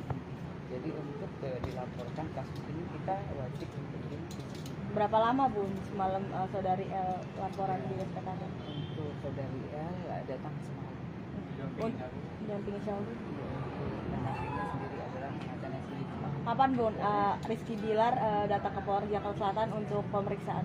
Ya, kalau itu nanti kita penyidik yang meminta keterangan. Sudah ada penjadwalannya Bun? Penjadwalannya nanti penyidiknya. Tapi sudah dikomunikasikan maupun dilayangkan surat Bun ke saudara Rizky Bilar? Oh jelas nanti saksi kemudian yang terkait dalam kasus ini. DPO Mujahidin Indonesia Timur atau MIT bernama Askar alias Pak Guru dikabarkan tewas dalam baku tembak dengan Satgas Madagoraya pada Kamis 29 September sekira pukul 18.30 waktu setempat. Askar adalah satu-satunya DPO MIT yang masih bergerilya di Pegunungan Poso Sigi Parigi Moutong. Askar alias Pak Guru meninggal di lokasi terjadinya kontak tembak. Askar tewas dalam kontak tembak di wilayah pegunungan dengan tim Sugili 1, tepatnya di Desa Kilo, Kecamatan Poso, Pesisir Utara, Kabupaten Poso. Selain jenazah diduga Askar alias Pak Guru, tim Satgas Madagoraya juga menemukan benda yang diduga berisi bom. Jenazah Askar diketahui sudah dievakuasi dan tiba di Rumah Sakit Bayangkara pada Jumat 30 September pagi. Sementara itu polisi menemukan beberapa barang, di antaranya adalah pistol, kemudian sampur, dan bom lontong ketika mengevakuasi jenazah. Tim Inafis Polda Sulawesi Tengah langsung melakukan otopsi untuk mengidentifikasi jenazah Askar. Kapolda Sulawesi Tengah Irjen Pol Rudi Sufahriyadi melihat langsung hasil identifikasi tim Inavis. Jenazah Askar dikabarkan akan langsung dimakamkan di pemakaman umum di wilayah Poso.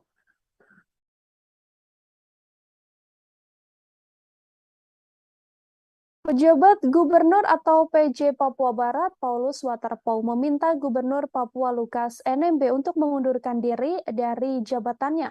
Lukas NMB dinilai Waterpauw telah meninggalkan rakyat Papua. Diakui oleh Waterpauw, sifat Lukas NMB tidak mencerminkan seorang pemimpin dengan menghambur-hamburkan uang rakyat. Ia mengaku meminta Lukas NMB mundur murni dari dirinya bukan atas perintah siapapun, termasuk Joko Widodo. Apabila NMB tidak mampu menjadi gubernur, dikatakan oleh Paulus Waterpauw sebaiknya mundur.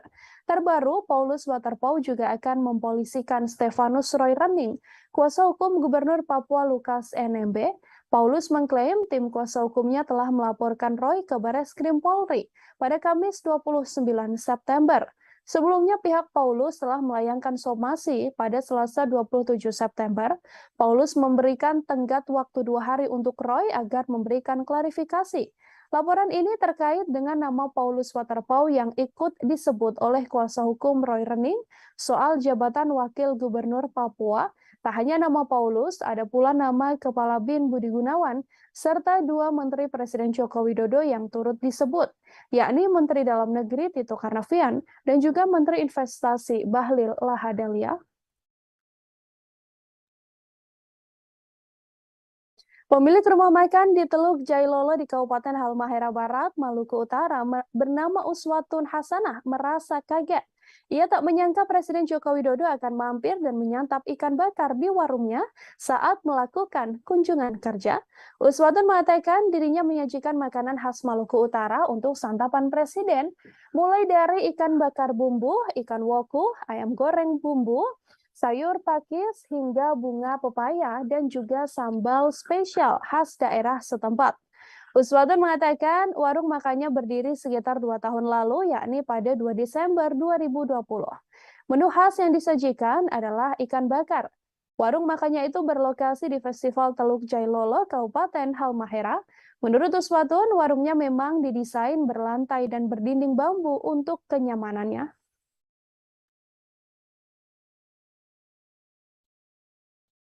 Sekretaris Kabinet atau Setkap Pramono Anung mengatakan berkas pemberhentian tidak hormat atau PTDH mantan Kadif Propam Polri Irjen Verdi Sambo telah diterima oleh pihak Istana. Menurut Pramono, berkas tersebut selanjutnya akan diproses. Polri memang telah mengirimkan berkas PTDH atau pemecatan ex-Kadif Propam Irjen Verdi Sambo pada Sekretariat Militer atau Sekmil Presiden Republik Indonesia. Adapun Sekmil Presiden berada di bawah Kementerian Sekretariat Negara Indonesia. Polri melakukan proses administrasi terhadap berkas pemecatan Verdi Sambo di Divisi Sumber Daya Manusia Polri. Sebelumnya, kepolisian mengatakan proses administrasi pemecatan Verdi Sambo pemecatan terhadap Verdi Sambo ini memerlukan tanda tangan Presiden Joko Widodo. Setelah proses administrasi di Divisi SDM Polri rampung, Polri kemudian meneruskan berkas itu ke Kapolri dan juga Sekretariat Militer Presiden. Adapun Verdi Sambo telah dipecat melalui sidang etik yang digelar pada Agustus lalu. Verdi Sambo menjalani sidang KKEP setelah ditetapkan sebagai tersangka dalam kasus pembunuhan berencana ajudannya yang merupakan Brigadir J. Verdi Sambo juga diketahui telah kembali ditetapkan sebagai tersangka terkait obstruction of justice atau menghalangi penyidikan. Atas kasus ini, Verdi Sambo diketahui akan dipecat secara langsung atau diberhentikan oleh Presiden Joko Widodo.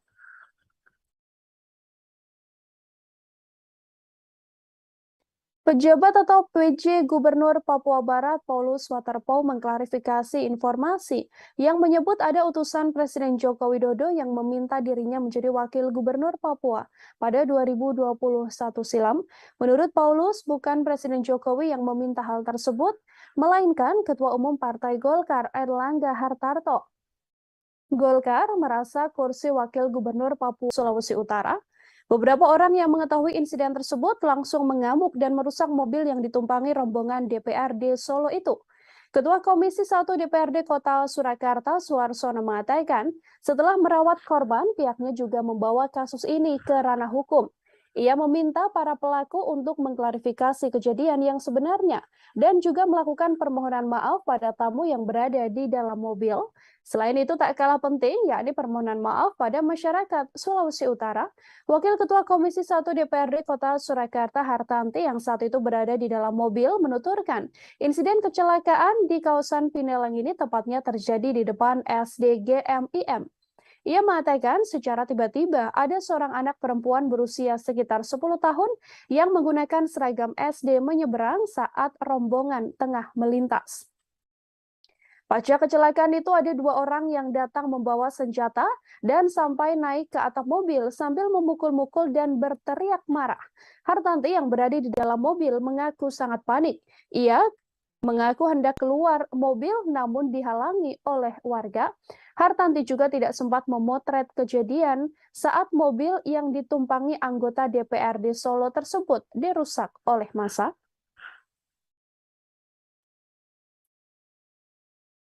Mantan juru bicara Komisi Pemberantasan Korupsi atau KPK, Febri Diansyah, saudara, bergabung menjadi tim kuasa hukum istri ex Kadif Propam Polri Irjen Verdi Sambo dan juga Putri Chandrawati.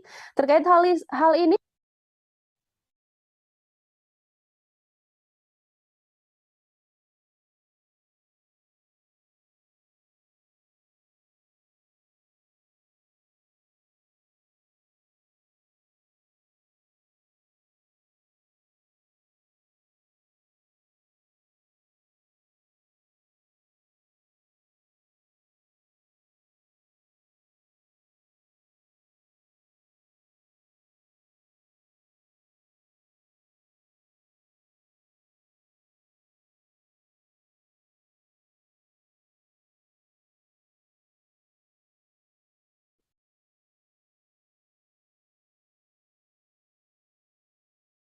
Kamarudin Simanjuntak, saudara, menyinggung soal Febri Diansyah agar tidak menerima tawaran menjadi pengacara keluarga Sambo hanya karena honor yang besar.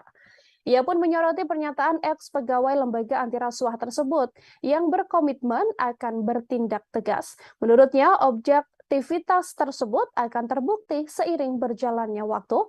Kamarudin pun berharap bahwa Febri Diansyah dan Ari Tonang akan membawa kliennya berkata jujur di pengadilan serta tidak membuat kebohongan lagi. 2 ex-pegawai KPK, Febri Diansyah dan juga Rasa Mala Ari Tonang, menjadi tim kuasa hukum ex Kadif Propam Polri, Verdi Sambo dan juga Putri Chandrawati. Keduanya diperkenalkan khusus dalam jumpa pers di rooftop Hotel Erian di kawasan Menteng, Jakarta Pusat pada Rabu 28 September kemarin.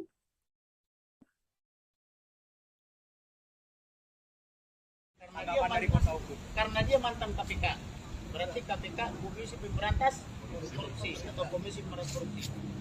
Dan BPC bersama Verdi Sambo konon diduga mengirimkan doa-doa baik kepada para ajudan yang terlibat maupun ke LPSK dan kepada lembaga lainnya. Oleh karena itu dia harus menanyakan mengapa ibu kliennya mengirimkan doa-doa itu. Maka karena dia mengetahui bukan saja bahwa itu perbuatan melanggar hukum. Dan yang kedua, bimbinglah kliennya untuk berkata yang benar, bimbing ke jalan yang benar. Karena kalau penasihat hukum mengajar-ajari kliennya berdosa, maka dosanya kliennya ditanggung oleh penasihat hukumnya. Jangan gara-gara honor misalnya atau apapun namanya itu dipikul dosa klien. Tapi yang benar, selamatkan kliennya, maka uangnya menjadi halal. Vera Simanjuntak, kekasih dari Brigadir J, membeberkan percakapan dengan Brigadir J tepat pada 21 Juni sebelum kekasihnya tewas karena ditembak di rumah dinas Verdi Sambo di Duren 3, Jakarta. Pada 8 Juli 2022, Vera mengatakan Brigadir J sempat meminta dirinya untuk membuka hati pada laki-laki lain. Namun kala itu Brigadir J tak memberikan alasan soal pernyataannya. Vera hanya mengaku bahwa Brigadir J meminta kekasihnya untuk tidak usah memikirkan nasibnya dan lebih memikirkan nasib masa depannya sendiri. Brigadir J juga meminta agar Vera dapat hidup bahagia dengan laki-laki lain. Mendengar ucapan Brigadir J tersebut, Vera lantas bersikukuh untuk tetap ingin menikah dengan ajudan Verdi Sambo itu. Selain itu, Vera pun berbalik bertanya pada Brigadir J, apakah dirinya sudah tidak mencintai Vera. Namun Brigadir J justru diam dan berkata pada Vera, dirinya ingin tidur karena dadanya terasa sesak. Brigadir J diketahui tewas setelah ditembak oleh Barada Eliezer di rumah dinas ex-Kadif Propam Polri Verdi Sambo, tepatnya di Duren 3, Jakarta.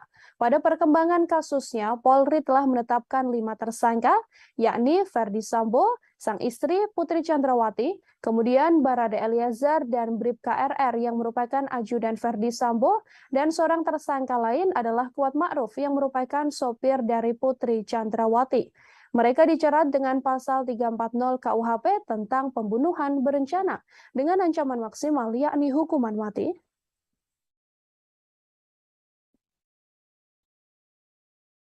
Kita ke informasi lain, Saudara Gubernur Papua Lukas NMB disebutkan telah ditetapkan sebagai tersangka dengan menggunakan pasal baru. Keterangan itu disampaikan oleh Ketua Umum Partai Demokrat Agus Harimurti Yudhoyono dalam konferensi pers di kantor DPP Partai Demokrat Jalan Proklamasi Menteng, Jakarta Pusat pada Kamis 29 September.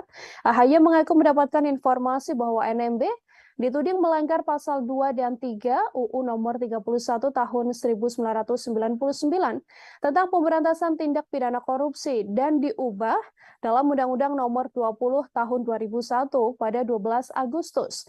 Namun pada 5 September 2022, pasal yang disangkakan pada Lukas NMB berubah menjadi pasal 11 atau Undang-Undang Tipikor terkait dugaan penerimaan gratifikasi. AHY pun menyoroti bagaimana tanpa pemeriksaan Lukas NMB bisa menjadi tersangka.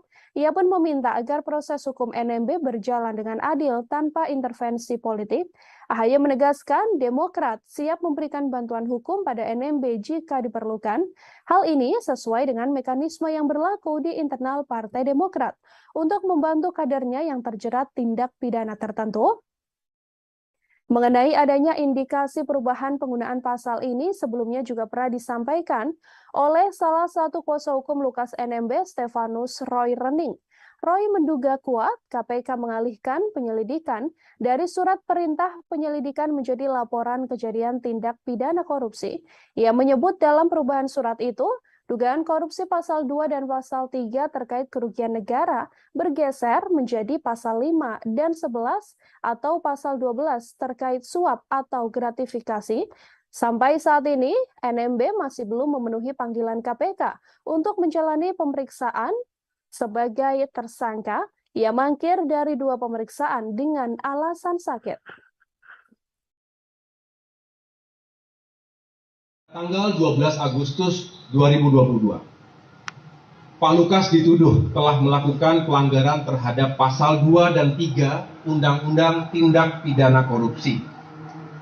Unsur terpenting pada pasal tersebut adalah adanya unsur perbuatan melawan hukum dan penyalahgunaan wewenang serta adanya unsur kerugian negara. Tetapi pada tanggal 5 September 2022, tanpa pemeriksaan sebelumnya, Pak Lukas langsung ditetapkan sebagai tersangka. Beliau dijerat dengan pasal baru, yakni pasal 11 atau 12 Undang-Undang Tindak Pidana Korupsi tentang delik gratifikasi. Muncul sebuah video yang memperlihatkan mantan Panglima TNI periode 2015-2017 Gatot Nurmantio menyebut bahwa Verdi Sambo bisa aktif kembali menjadi polisi melalui peraturan Kapolri. Polri pun tegas membantah informasi yang beredar di media sosial tersebut, yang mengatakan bahwa mantan Kadif Propam ini bisa kembali aktif menjadi Polri. Diterangkan dalam video yang viral di media sosial itu, Verdi Sambo dapat kembali aktif menjadi polisi. Berdasarkan peraturan kepolisian atau Perpol nomor 7 tahun 2022 tentang kode etik profesi dan Komisi Kode Etik Polri, meski sudah dihukum pemberhentian tidak dengan hormat atau PTDH, Dilihat dari video yang viral, Gatot menilai bahwa Perpol 7 tahun 2022 harus direvisi. Pasalnya menurut Gatot, ada potensi Verdi Sambo dapat kembali menjadi anggota Polri meski sudah dipecat. Ia pun meminta Presiden Joko Widodo serta Menko Polhukam Mahfud MD untuk meninjau ulang Perpol tersebut atas adanya video ini. Melalui Kepala Divisi Humas Polri, Irjen Dedi Prasetyo juga menegaskan, putusan pemecatan Verdi Sambo sudah sah dan bersifat mengikat. Dedi pun mengatakan dalam pasal 83 Perpol 7 tahun 2022 disebutkan bahwa proses peninjauan kembali hanya dapat dilakukan oleh Kapolri terhadap putusan yang bermasalah.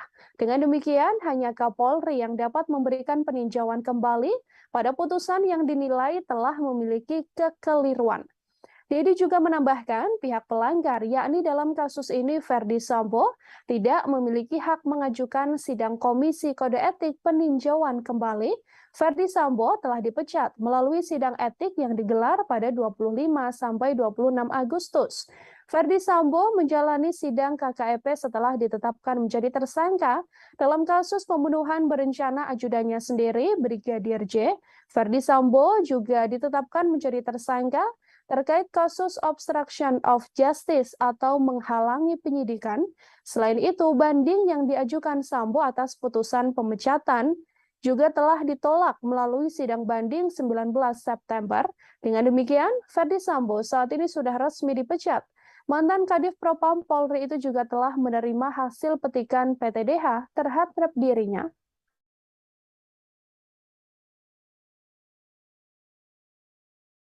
Kita ke informasi lain, Saudara. Presiden Joko Widodo menyindir para pejabat yang sering bepergian ke luar negeri saat kondisi negara sedang terdampak krisis global.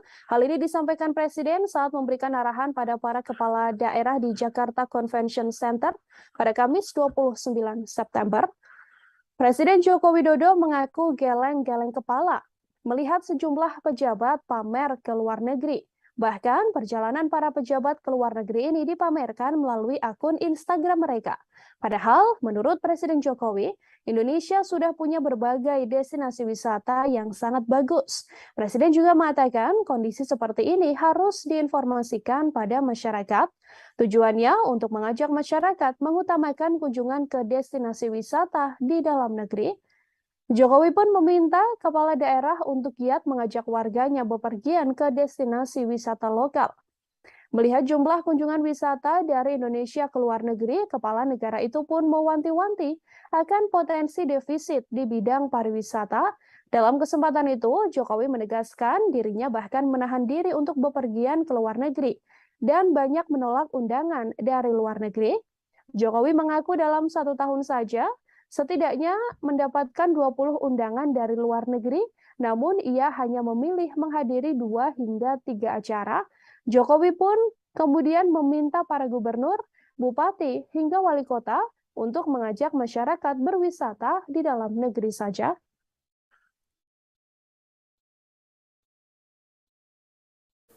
Kenapa dalam situasi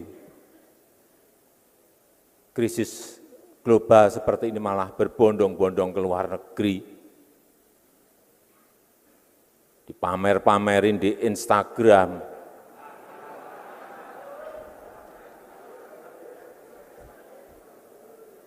apalagi pejabat.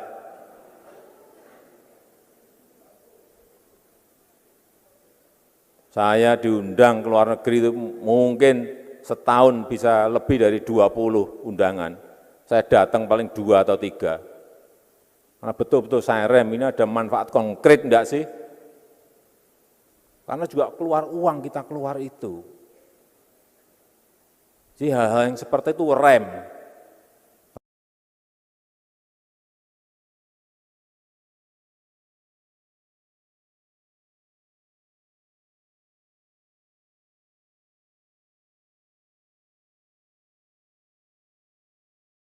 Mobil sekolah.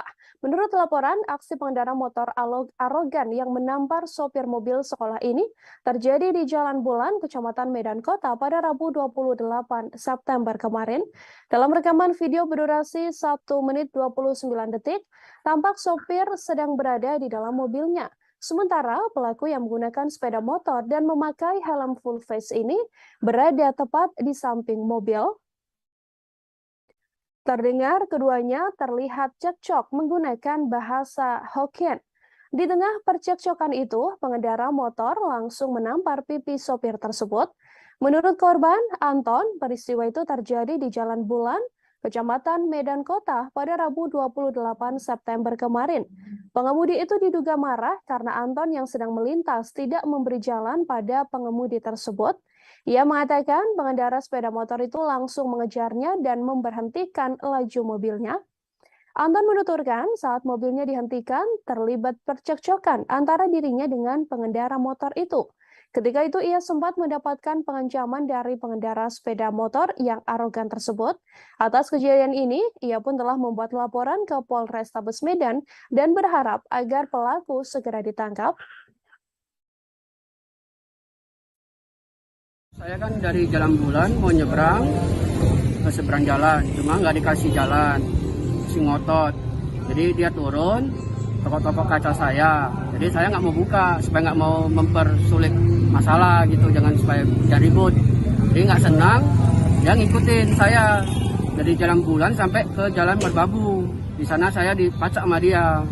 Nah dari sana saya udah diam, tokok-tokok kaca saya buka, katanya dia nantang-nantang diribut. Panggil deking-dekingmu katanya, biar saya matikan, kata gitu.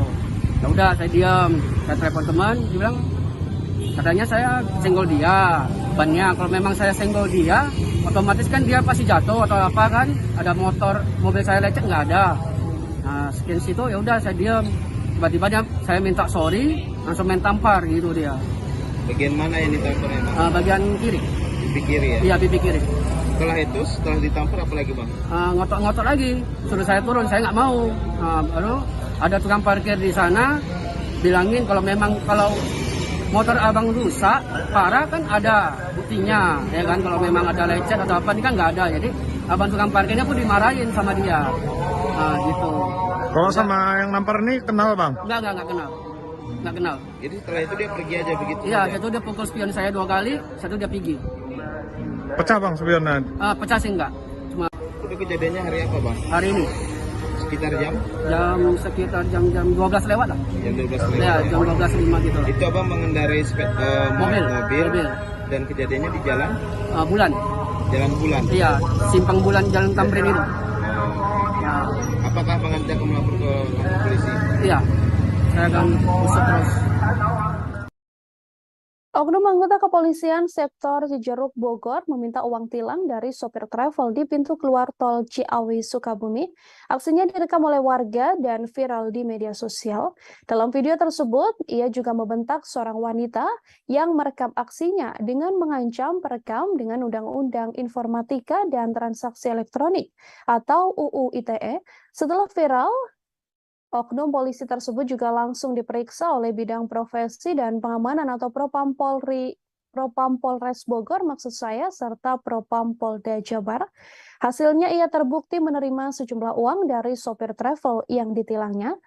Kapolres Bogor AKBP Iman Imanuddin mengatakan pihaknya juga sudah menindak tegas oknum anggota lalu lintas Polsek Cijeruk ini.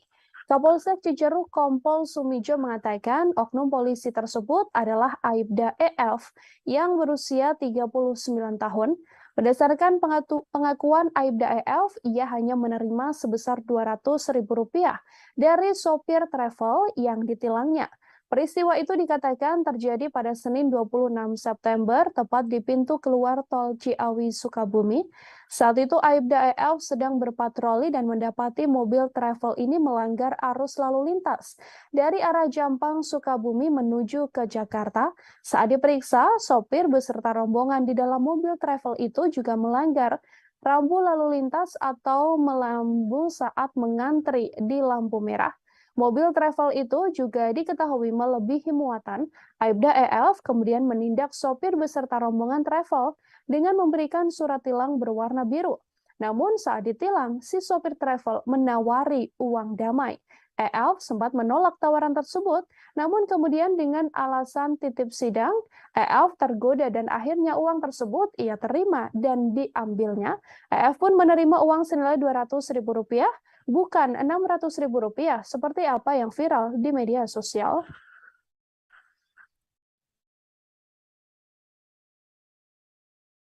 Suhendra, 32 tahun, warga Kecamatan Ciseng, Kabupaten Bogor, Jawa Barat, diamankan pihak kepolisian atas kasus perdagangan bayi dengan modus adopsi via media sosial. Pria 32 tahun itu menawarkan adopsi bayi melalui medsos dengan mengatasnamakan Yayasan Ayah Sejuta Anak.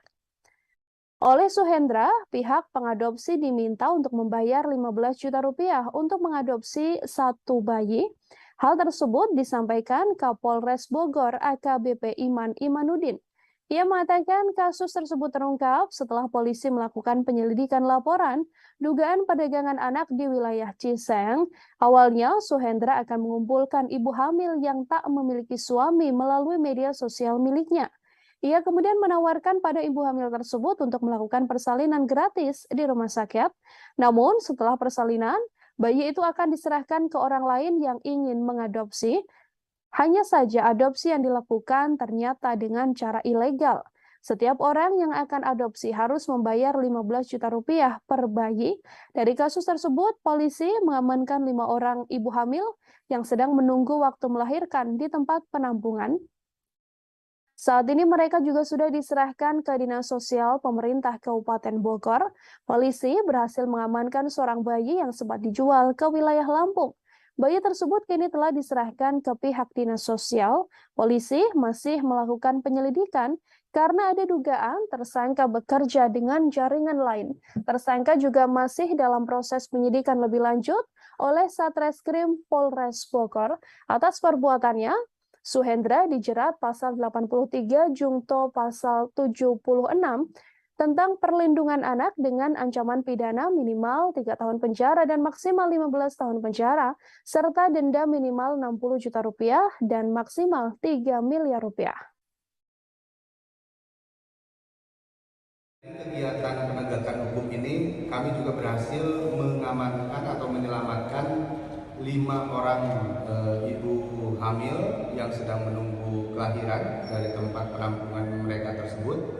Dan saat ini kelima orang ibu hamil tersebut sudah diserahkan ke Dinas Sosial Pemerintah Kabupaten Bogor untuk diberikan perlindungan dan penanganan sampai dengan yang bersangkutan melahirkan anaknya.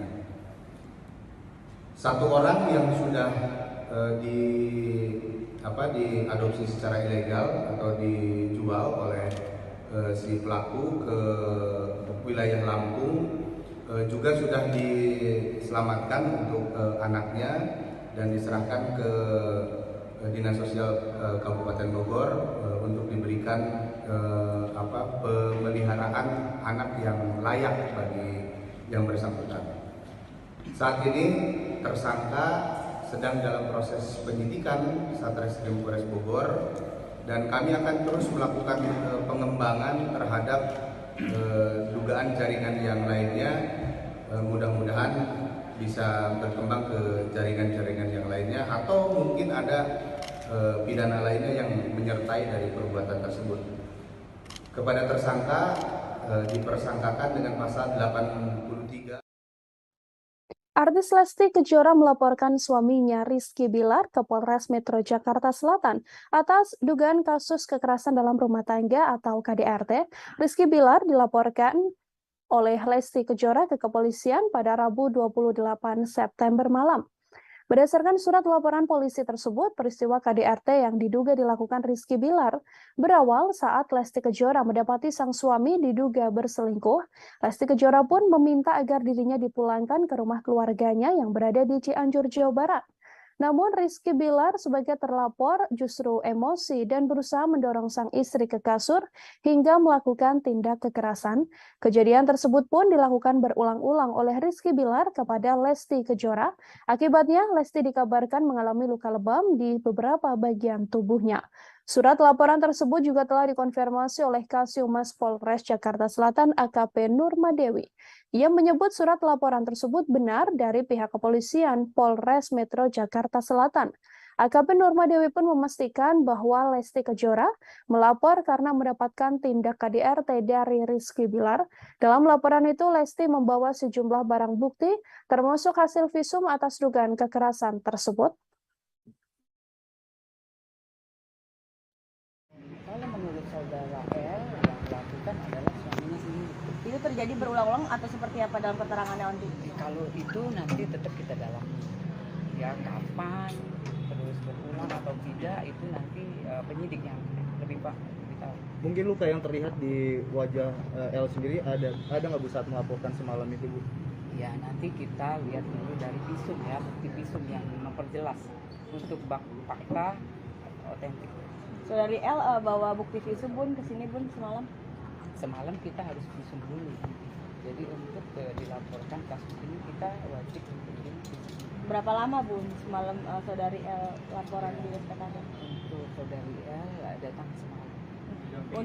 Dampingi Syaudi? Pendampingnya sendiri adalah pengacaranya sendiri. Kapan Bun Rizky Bilar datang ke Polres Jakarta Selatan untuk pemeriksaan? Ya, kalau itu nanti kita penyidik yang meminta keterangan. Sudah ada penjadwalannya Bun? Penjadwalannya nanti penyidiknya. Tapi sudah dikomunikasikan maupun dilayangkan surat Bun ke saudara Rizky Bilar? Oh jelas nanti saksi kemudian yang terkait dalam kasus ini. DPO Mujahidin Indonesia Timur atau MIT bernama Askar alias Pak Guru dikabarkan tewas dalam baku tembak dengan Satgas Madagoraya pada Kamis 29 September sekira pukul 18.30 waktu setempat. Askar adalah satu-satunya DPO MIT yang masih bergerilya di Pegunungan Poso Sigi Parigi Moutong. Askar alias Pak Guru meninggal di lokasi terjadinya kontak tembak. Askar tewas dalam kontak tembak di wilayah pegunungan dengan tim Sugili 1, tepatnya di Desa Kilo, Kecamatan Poso, Pesisir Utara, Kabupaten Poso. Selain jenazah diduga Askar alias Pak Guru, tim Satgas Madagoraya juga menemukan benda yang diduga berisi bom. Jenazah Askar diketahui sudah dievakuasi dan tiba di Rumah Sakit Bayangkara pada Jumat 30 September pagi. Sementara itu polisi menemukan beberapa barang, di antaranya adalah pistol, kemudian sampur, dan bom lontong ketika mengevakuasi jenazah. Tim Inafis Polda Sulawesi Tengah langsung melakukan otopsi untuk mengidentifikasi jenazah Askar. Kapolda Sulawesi Tengah Irjen Pol Rudi Sufahriadi melihat langsung hasil identifikasi tim Inafis. Jenazah Askar dikabarkan akan langsung dimakamkan di pemakaman umum di wilayah Poso.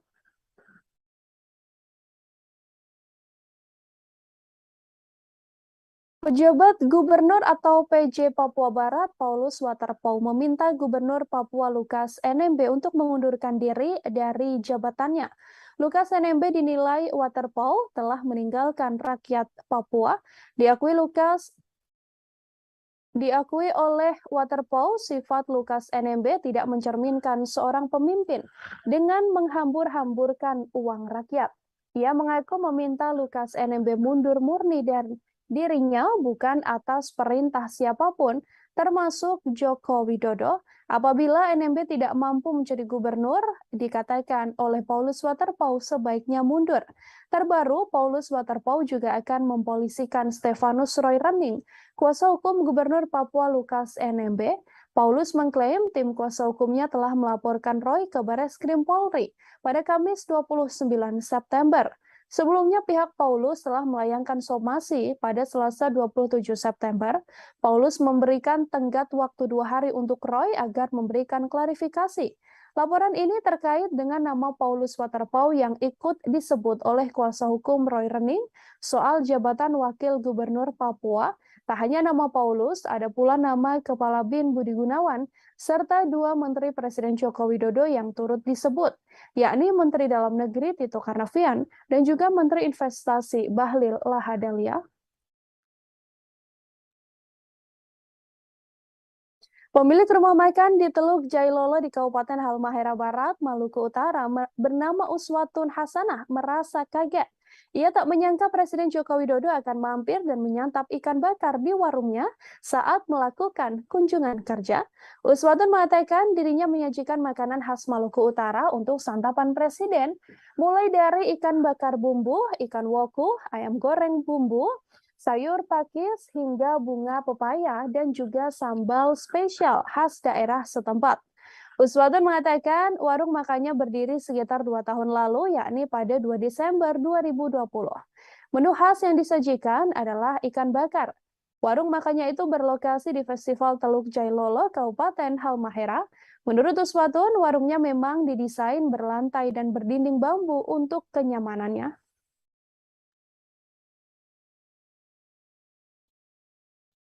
Sekretaris Kabinet atau Setkap Pramono Anung mengatakan berkas pemberhentian tidak hormat atau PTDH mantan Kadif Propam Polri Irjen Verdi Sambo telah diterima oleh pihak istana. Menurut Pramono, berkas tersebut selanjutnya akan diproses. Polri memang telah mengirimkan berkas PTDH atau pemecatan ex Kadif Propam Irjen Verdi Sambo pada Sekretariat Militer atau Sekmil Presiden Republik Indonesia.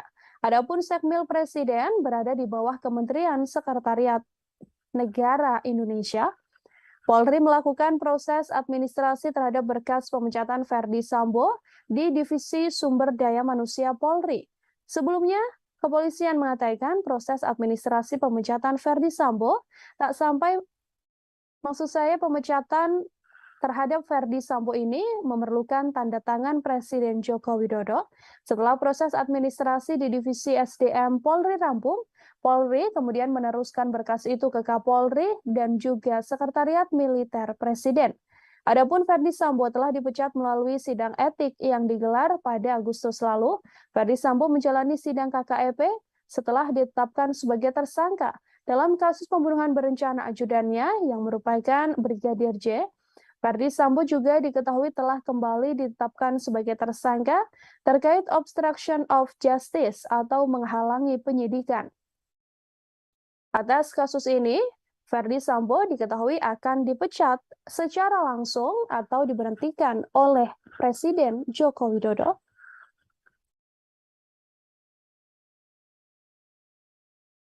Pejabat atau PJ Gubernur Papua Barat Paulus Waterpauw mengklarifikasi informasi yang menyebut ada utusan Presiden Joko Widodo yang meminta dirinya menjadi wakil gubernur Papua pada 2021 silam. Menurut Paulus, bukan Presiden Jokowi yang meminta hal tersebut, melainkan Ketua Umum Partai Golkar Erlangga Hartarto. Golkar merasa kursi wakil gubernur Papua Sulawesi Utara. Beberapa orang yang mengetahui insiden tersebut langsung mengamuk dan merusak mobil yang ditumpangi rombongan DPRD Solo itu. Ketua Komisi 1 DPRD Kota Surakarta, Suarsono mengatakan, setelah merawat korban, pihaknya juga membawa kasus ini ke ranah hukum. Ia meminta para pelaku untuk mengklarifikasi kejadian yang sebenarnya dan juga melakukan permohonan maaf pada tamu yang berada di dalam mobil. Selain itu tak kalah penting, yakni permohonan maaf pada masyarakat Sulawesi Utara. Wakil Ketua Komisi 1 DPRD Kota Surakarta Hartanti yang saat itu berada di dalam mobil menuturkan, insiden kecelakaan di kawasan Pinelang ini tepatnya terjadi di depan SDGMIM. Ia mengatakan secara tiba-tiba ada seorang anak perempuan berusia sekitar 10 tahun yang menggunakan seragam SD menyeberang saat rombongan tengah melintas. Pasca kecelakaan itu ada 2 orang yang datang membawa senjata dan sampai naik ke atap mobil sambil memukul-mukul dan berteriak marah. Hartanti yang berada di dalam mobil mengaku sangat panik. Ia mengaku hendak keluar mobil namun dihalangi oleh warga. Hartanti juga tidak sempat memotret kejadian saat mobil yang ditumpangi anggota DPRD Solo tersebut dirusak oleh massa.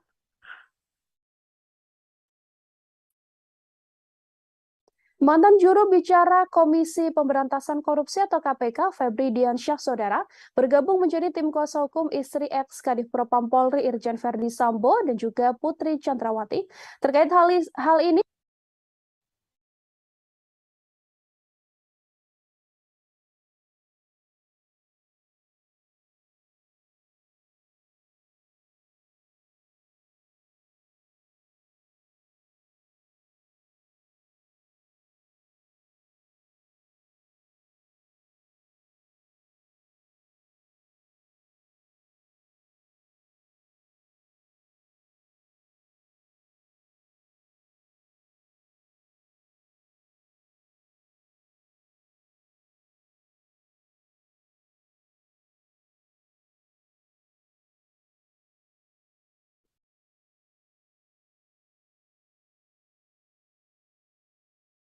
Kamarudin Simanjuntak, saudara, menyinggung soal Febri Diansyah agar tidak menerima tawaran menjadi pengacara keluarga Sambo hanya karena honor yang besar.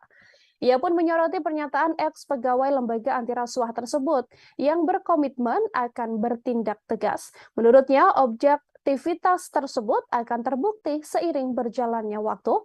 Kamarudin pun berharap bahwa Febri Diansyah dan Ari Tonang akan membawa kliennya berkata jujur di pengadilan serta tidak membuat kebohongan lagi. Dua ex-pegawai KPK, Febri Diansyah dan juga Rasa Mala Ari Tonang, menjadi tim kuasa hukum ex-Kadif Propam Polri, Verdi Sambo dan juga Putri Chandrawati. Keduanya diperkenalkan khusus dalam jumpa pers di rooftop Hotel Erian di kawasan Menteng, Jakarta Pusat pada Rabu 28 September kemarin.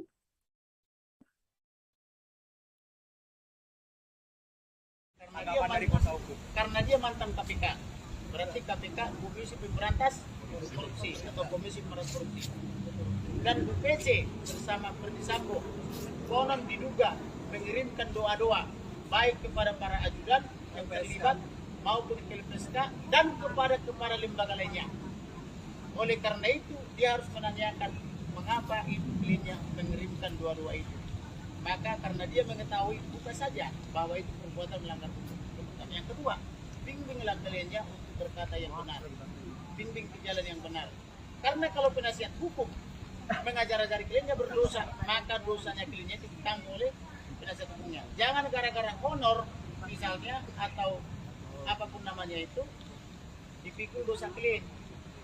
Tapi yang benar, selamatkan kliennya, maka uangnya menjadi halal.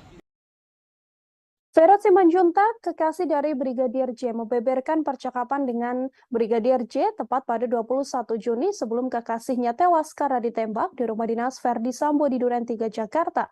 Pada 8 Juli 2022, Vera mengatakan Brigadir J sempat meminta dirinya untuk membuka hati pada laki-laki lain.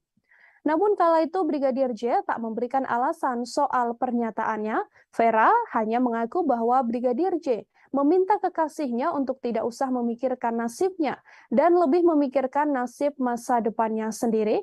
Brigadir J juga meminta agar Vera dapat hidup bahagia dengan laki-laki lain.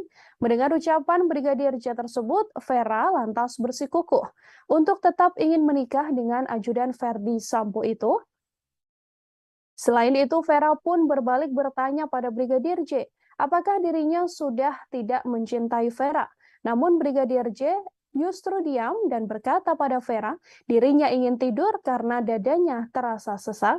Brigadir J diketahui tewas setelah ditembak oleh Barada Eliezer di rumah dinas ex-Kadif Propam Polri Verdi Sambo, tepatnya di Duren 3, Jakarta. Pada perkembangan kasusnya, Polri telah menetapkan 5 tersangka, yakni Verdi Sambo, sang istri Putri Chandrawati, kemudian Barada Eliezer dan Bribka RR yang merupakan ajudan Verdi Sambo, dan seorang tersangka lain adalah Kuat Ma'ruf yang merupakan sopir dari Putri Chandrawati.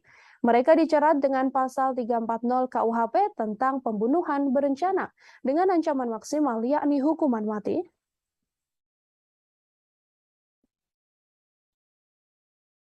Kita ke informasi lain, Saudara. Gubernur Papua Lukas NMB disebutkan telah ditetapkan sebagai tersangka dengan menggunakan pasal baru. Keterangan itu disampaikan oleh Ketua Umum Partai Demokrat Agus Harimurti Yudhoyono dalam konferensi pers di kantor DPP Partai Demokrat Jalan Proklamasi Menteng, Jakarta Pusat pada Kamis 29 September. AHY mengaku mendapatkan informasi bahwa NMB dituding melanggar pasal 2 dan 3 UU nomor 31 tahun 1999 tentang pemberantasan tindak pidana korupsi dan diubah dalam Undang-Undang nomor 20 tahun 2001 pada 12 Agustus.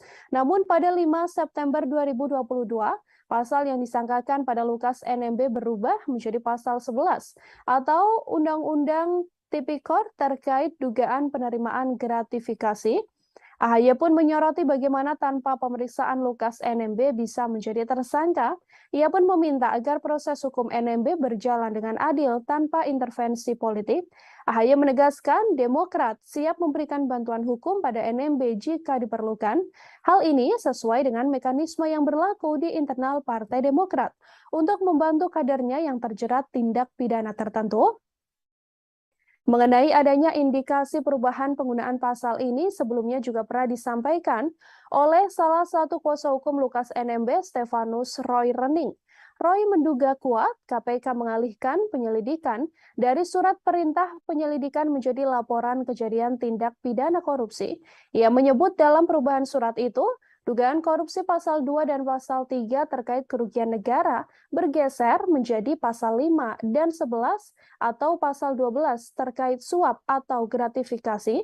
Sampai saat ini, NMB masih belum memenuhi panggilan KPK untuk menjalani pemeriksaan sebagai tersangka. Ia mangkir dari 2 pemeriksaan dengan alasan sakit.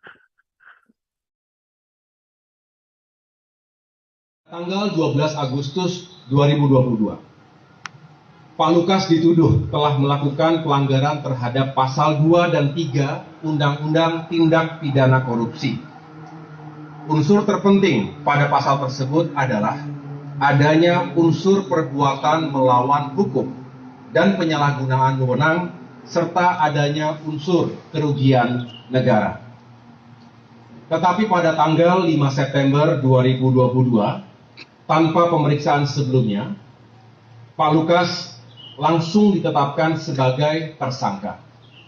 Beliau dijerat dengan pasal baru, yakni pasal 11 atau 12 Undang-Undang Tindak Pidana Korupsi tentang delik gratifikasi.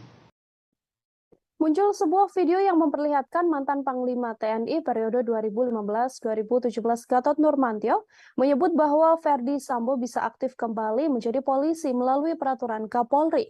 Polri pun tegas membantah informasi yang beredar di media sosial tersebut, yang mengatakan bahwa mantan Kadif Propam ini bisa kembali aktif menjadi Polri. Diterangkan dalam video yang viral di media sosial itu, Ferdi Sambo dapat kembali aktif menjadi polisi. Berdasarkan peraturan kepolisian atau Perpol nomor 7 tahun 2022 tentang kode etik profesi dan Komisi Kode Etik Polri, meski sudah dihukum pemberhentian tidak dengan hormat atau PTDH. Dilihat dari video yang viral, Gatot menilai bahwa Perpol 7 tahun 2022 harus direvisi. Pasalnya menurut Gatot, ada potensi Ferdi Sambo dapat kembali menjadi anggota Polri meski sudah dipecat. Ia pun meminta Presiden Joko Widodo serta Menko Polhukam Mahfud MD untuk meninjau ulang Perpol tersebut atas adanya video ini.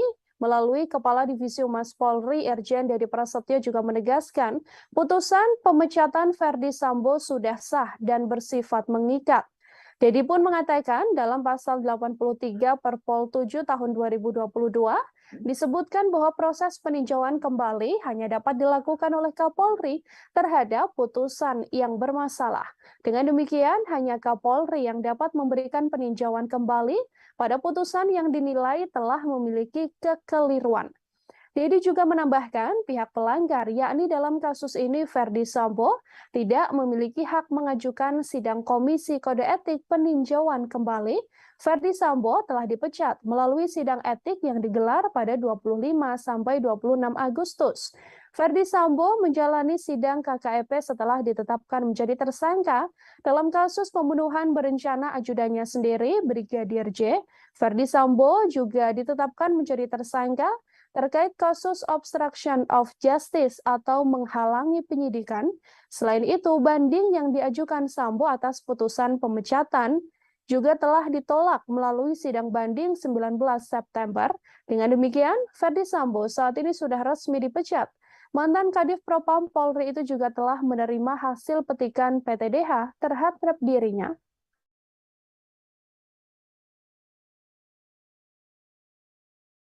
Kita ke informasi lain, Saudara. Presiden Joko Widodo menyindir para pejabat yang sering bepergian ke luar negeri saat kondisi negara sedang terdampak krisis global. Hal ini disampaikan Presiden saat memberikan arahan pada para kepala daerah di Jakarta Convention Center pada Kamis 29 September. Presiden Joko Widodo mengaku geleng-geleng kepala melihat sejumlah pejabat pamer ke luar negeri. Bahkan perjalanan para pejabat ke luar negeri ini dipamerkan melalui akun Instagram mereka.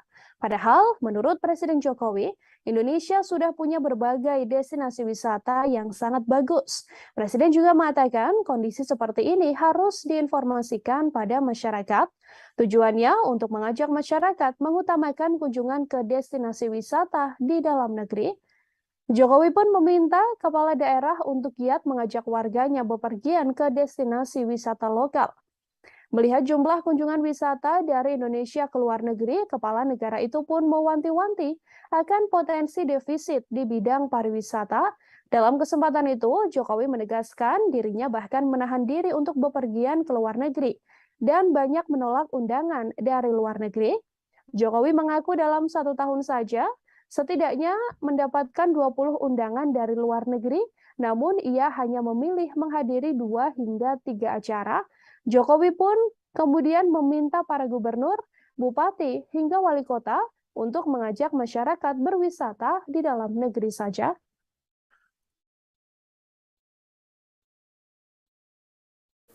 Kenapa dalam situasi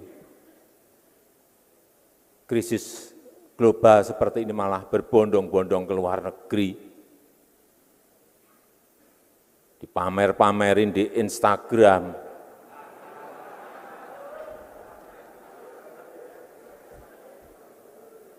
apalagi pejabat.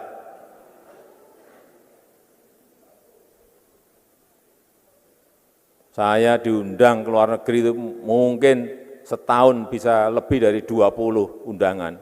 Saya datang paling 2 atau 3. Karena betul-betul saya rem, ini ada manfaat konkret enggak sih? Karena juga keluar uang kita keluar itu. Jadi hal-hal yang seperti itu rem.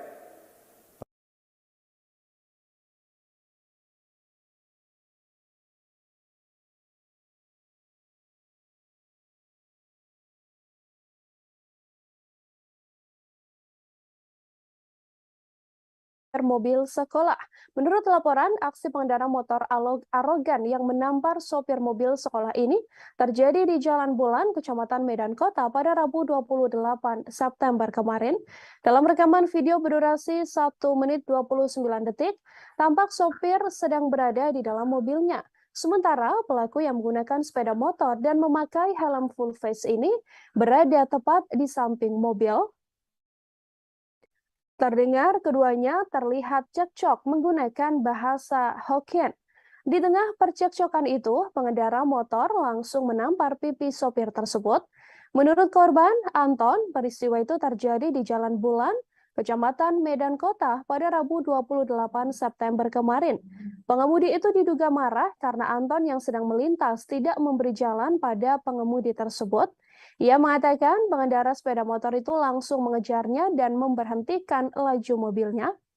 Anton menuturkan saat mobilnya dihentikan terlibat percekcokan antara dirinya dengan pengendara motor itu.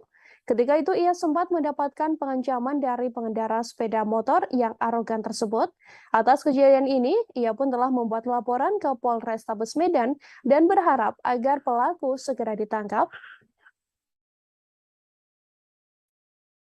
Saya kan dari Jalan Bulan mau nyebrang ke seberang jalan, cuma nggak dikasih jalan, si ngotot.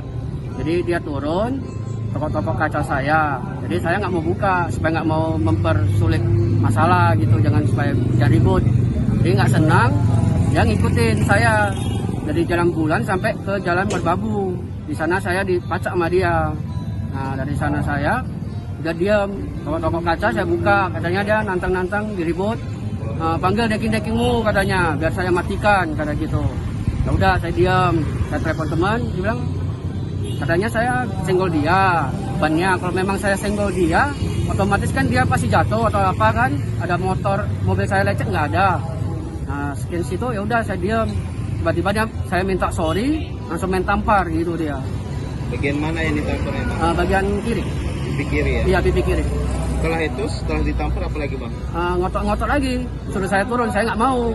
Baru ada tukang parkir di sana, bilangin kalau motor abang rusak, parah kan ada buktinya, ya kan? Kalau memang ada lecet atau apa, ini kan nggak ada. Jadi abang tukang parkirnya pun dimarahin sama dia. Nah, gitu.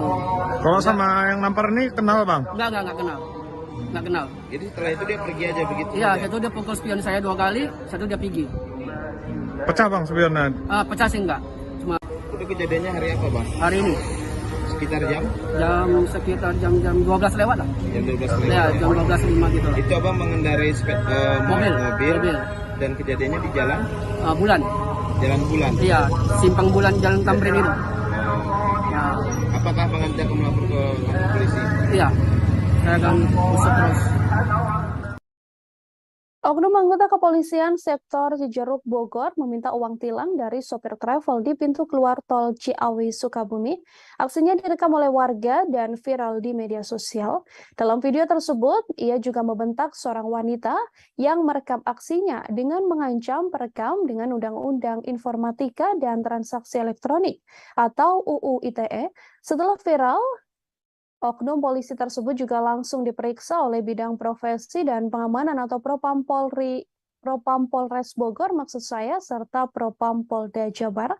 Hasilnya ia terbukti menerima sejumlah uang dari sopir travel yang ditilangnya. Kapolres Bogor AKBP Iman Imanuddin mengatakan pihaknya juga sudah menindak tegas oknum anggota lalu lintas Polsek Cijeruk ini. Kapolsek Cijeruk Kompol Sumijo mengatakan oknum polisi tersebut adalah Aibda EF yang berusia 39 tahun. Berdasarkan pengakuan Aibda EF, ia hanya menerima sebesar Rp200.000 dari sopir travel yang ditilangnya.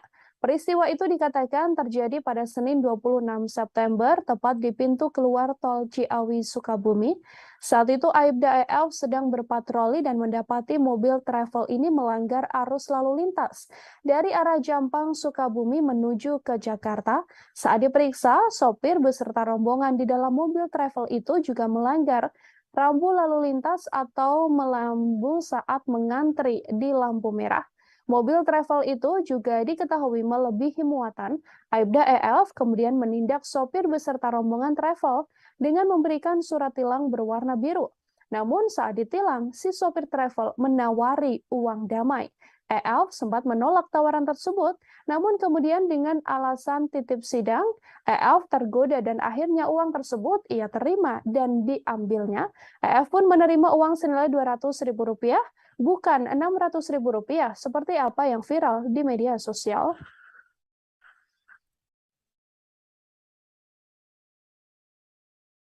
Suhendra, 32 tahun, warga Kecamatan Ciseng, Kabupaten Bogor, Jawa Barat, diamankan pihak kepolisian atas kasus perdagangan bayi dengan modus adopsi via media sosial. Pria 32 tahun itu menawarkan adopsi bayi melalui medsos dengan mengatasnamakan Yayasan Ayah Sejuta Anak. Oleh Suhendra, pihak pengadopsi diminta untuk membayar Rp15 juta untuk mengadopsi satu bayi. Hal tersebut disampaikan Kapolres Bogor AKBP Iman Imanuddin. Ia mengatakan kasus tersebut terungkap setelah polisi melakukan penyelidikan laporan dugaan perdagangan anak di wilayah Ciseng. Awalnya, Suhendra akan mengumpulkan ibu hamil yang tak memiliki suami melalui media sosial miliknya. Ia kemudian menawarkan pada ibu hamil tersebut untuk melakukan persalinan gratis di rumah sakit.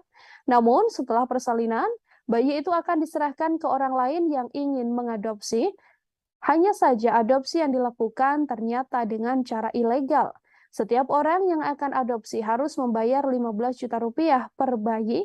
Dari kasus tersebut, polisi mengamankan 5 orang ibu hamil yang sedang menunggu waktu melahirkan di tempat penampungan. Saat ini mereka juga sudah diserahkan ke Dinas Sosial Pemerintah Kabupaten Bogor. Polisi berhasil mengamankan seorang bayi yang sempat dijual ke wilayah Lampung. Bayi tersebut kini telah diserahkan ke pihak Dinas Sosial. Polisi masih melakukan penyelidikan karena ada dugaan tersangka bekerja dengan jaringan lain. Tersangka juga masih dalam proses penyidikan lebih lanjut oleh Satreskrim Polres Bogor.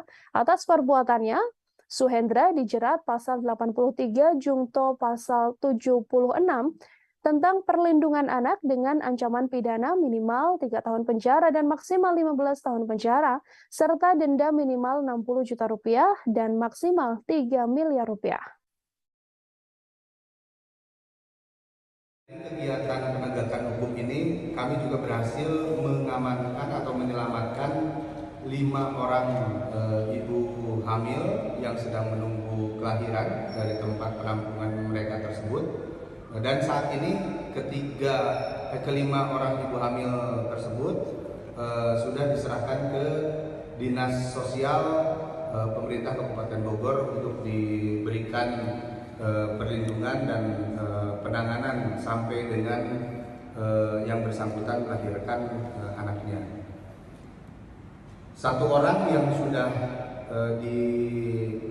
diadopsi secara ilegal atau dijual oleh si pelaku ke wilayah Lampung juga sudah diselamatkan untuk anaknya dan diserahkan ke Dinas Sosial Kabupaten Bogor untuk diberikan pemeliharaan anak yang layak bagi yang bersangkutan.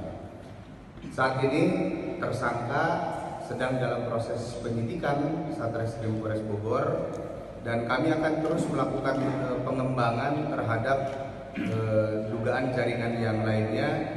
Mudah-mudahan bisa berkembang ke jaringan-jaringan yang lainnya atau mungkin ada pidana lainnya yang menyertai dari perbuatan tersebut.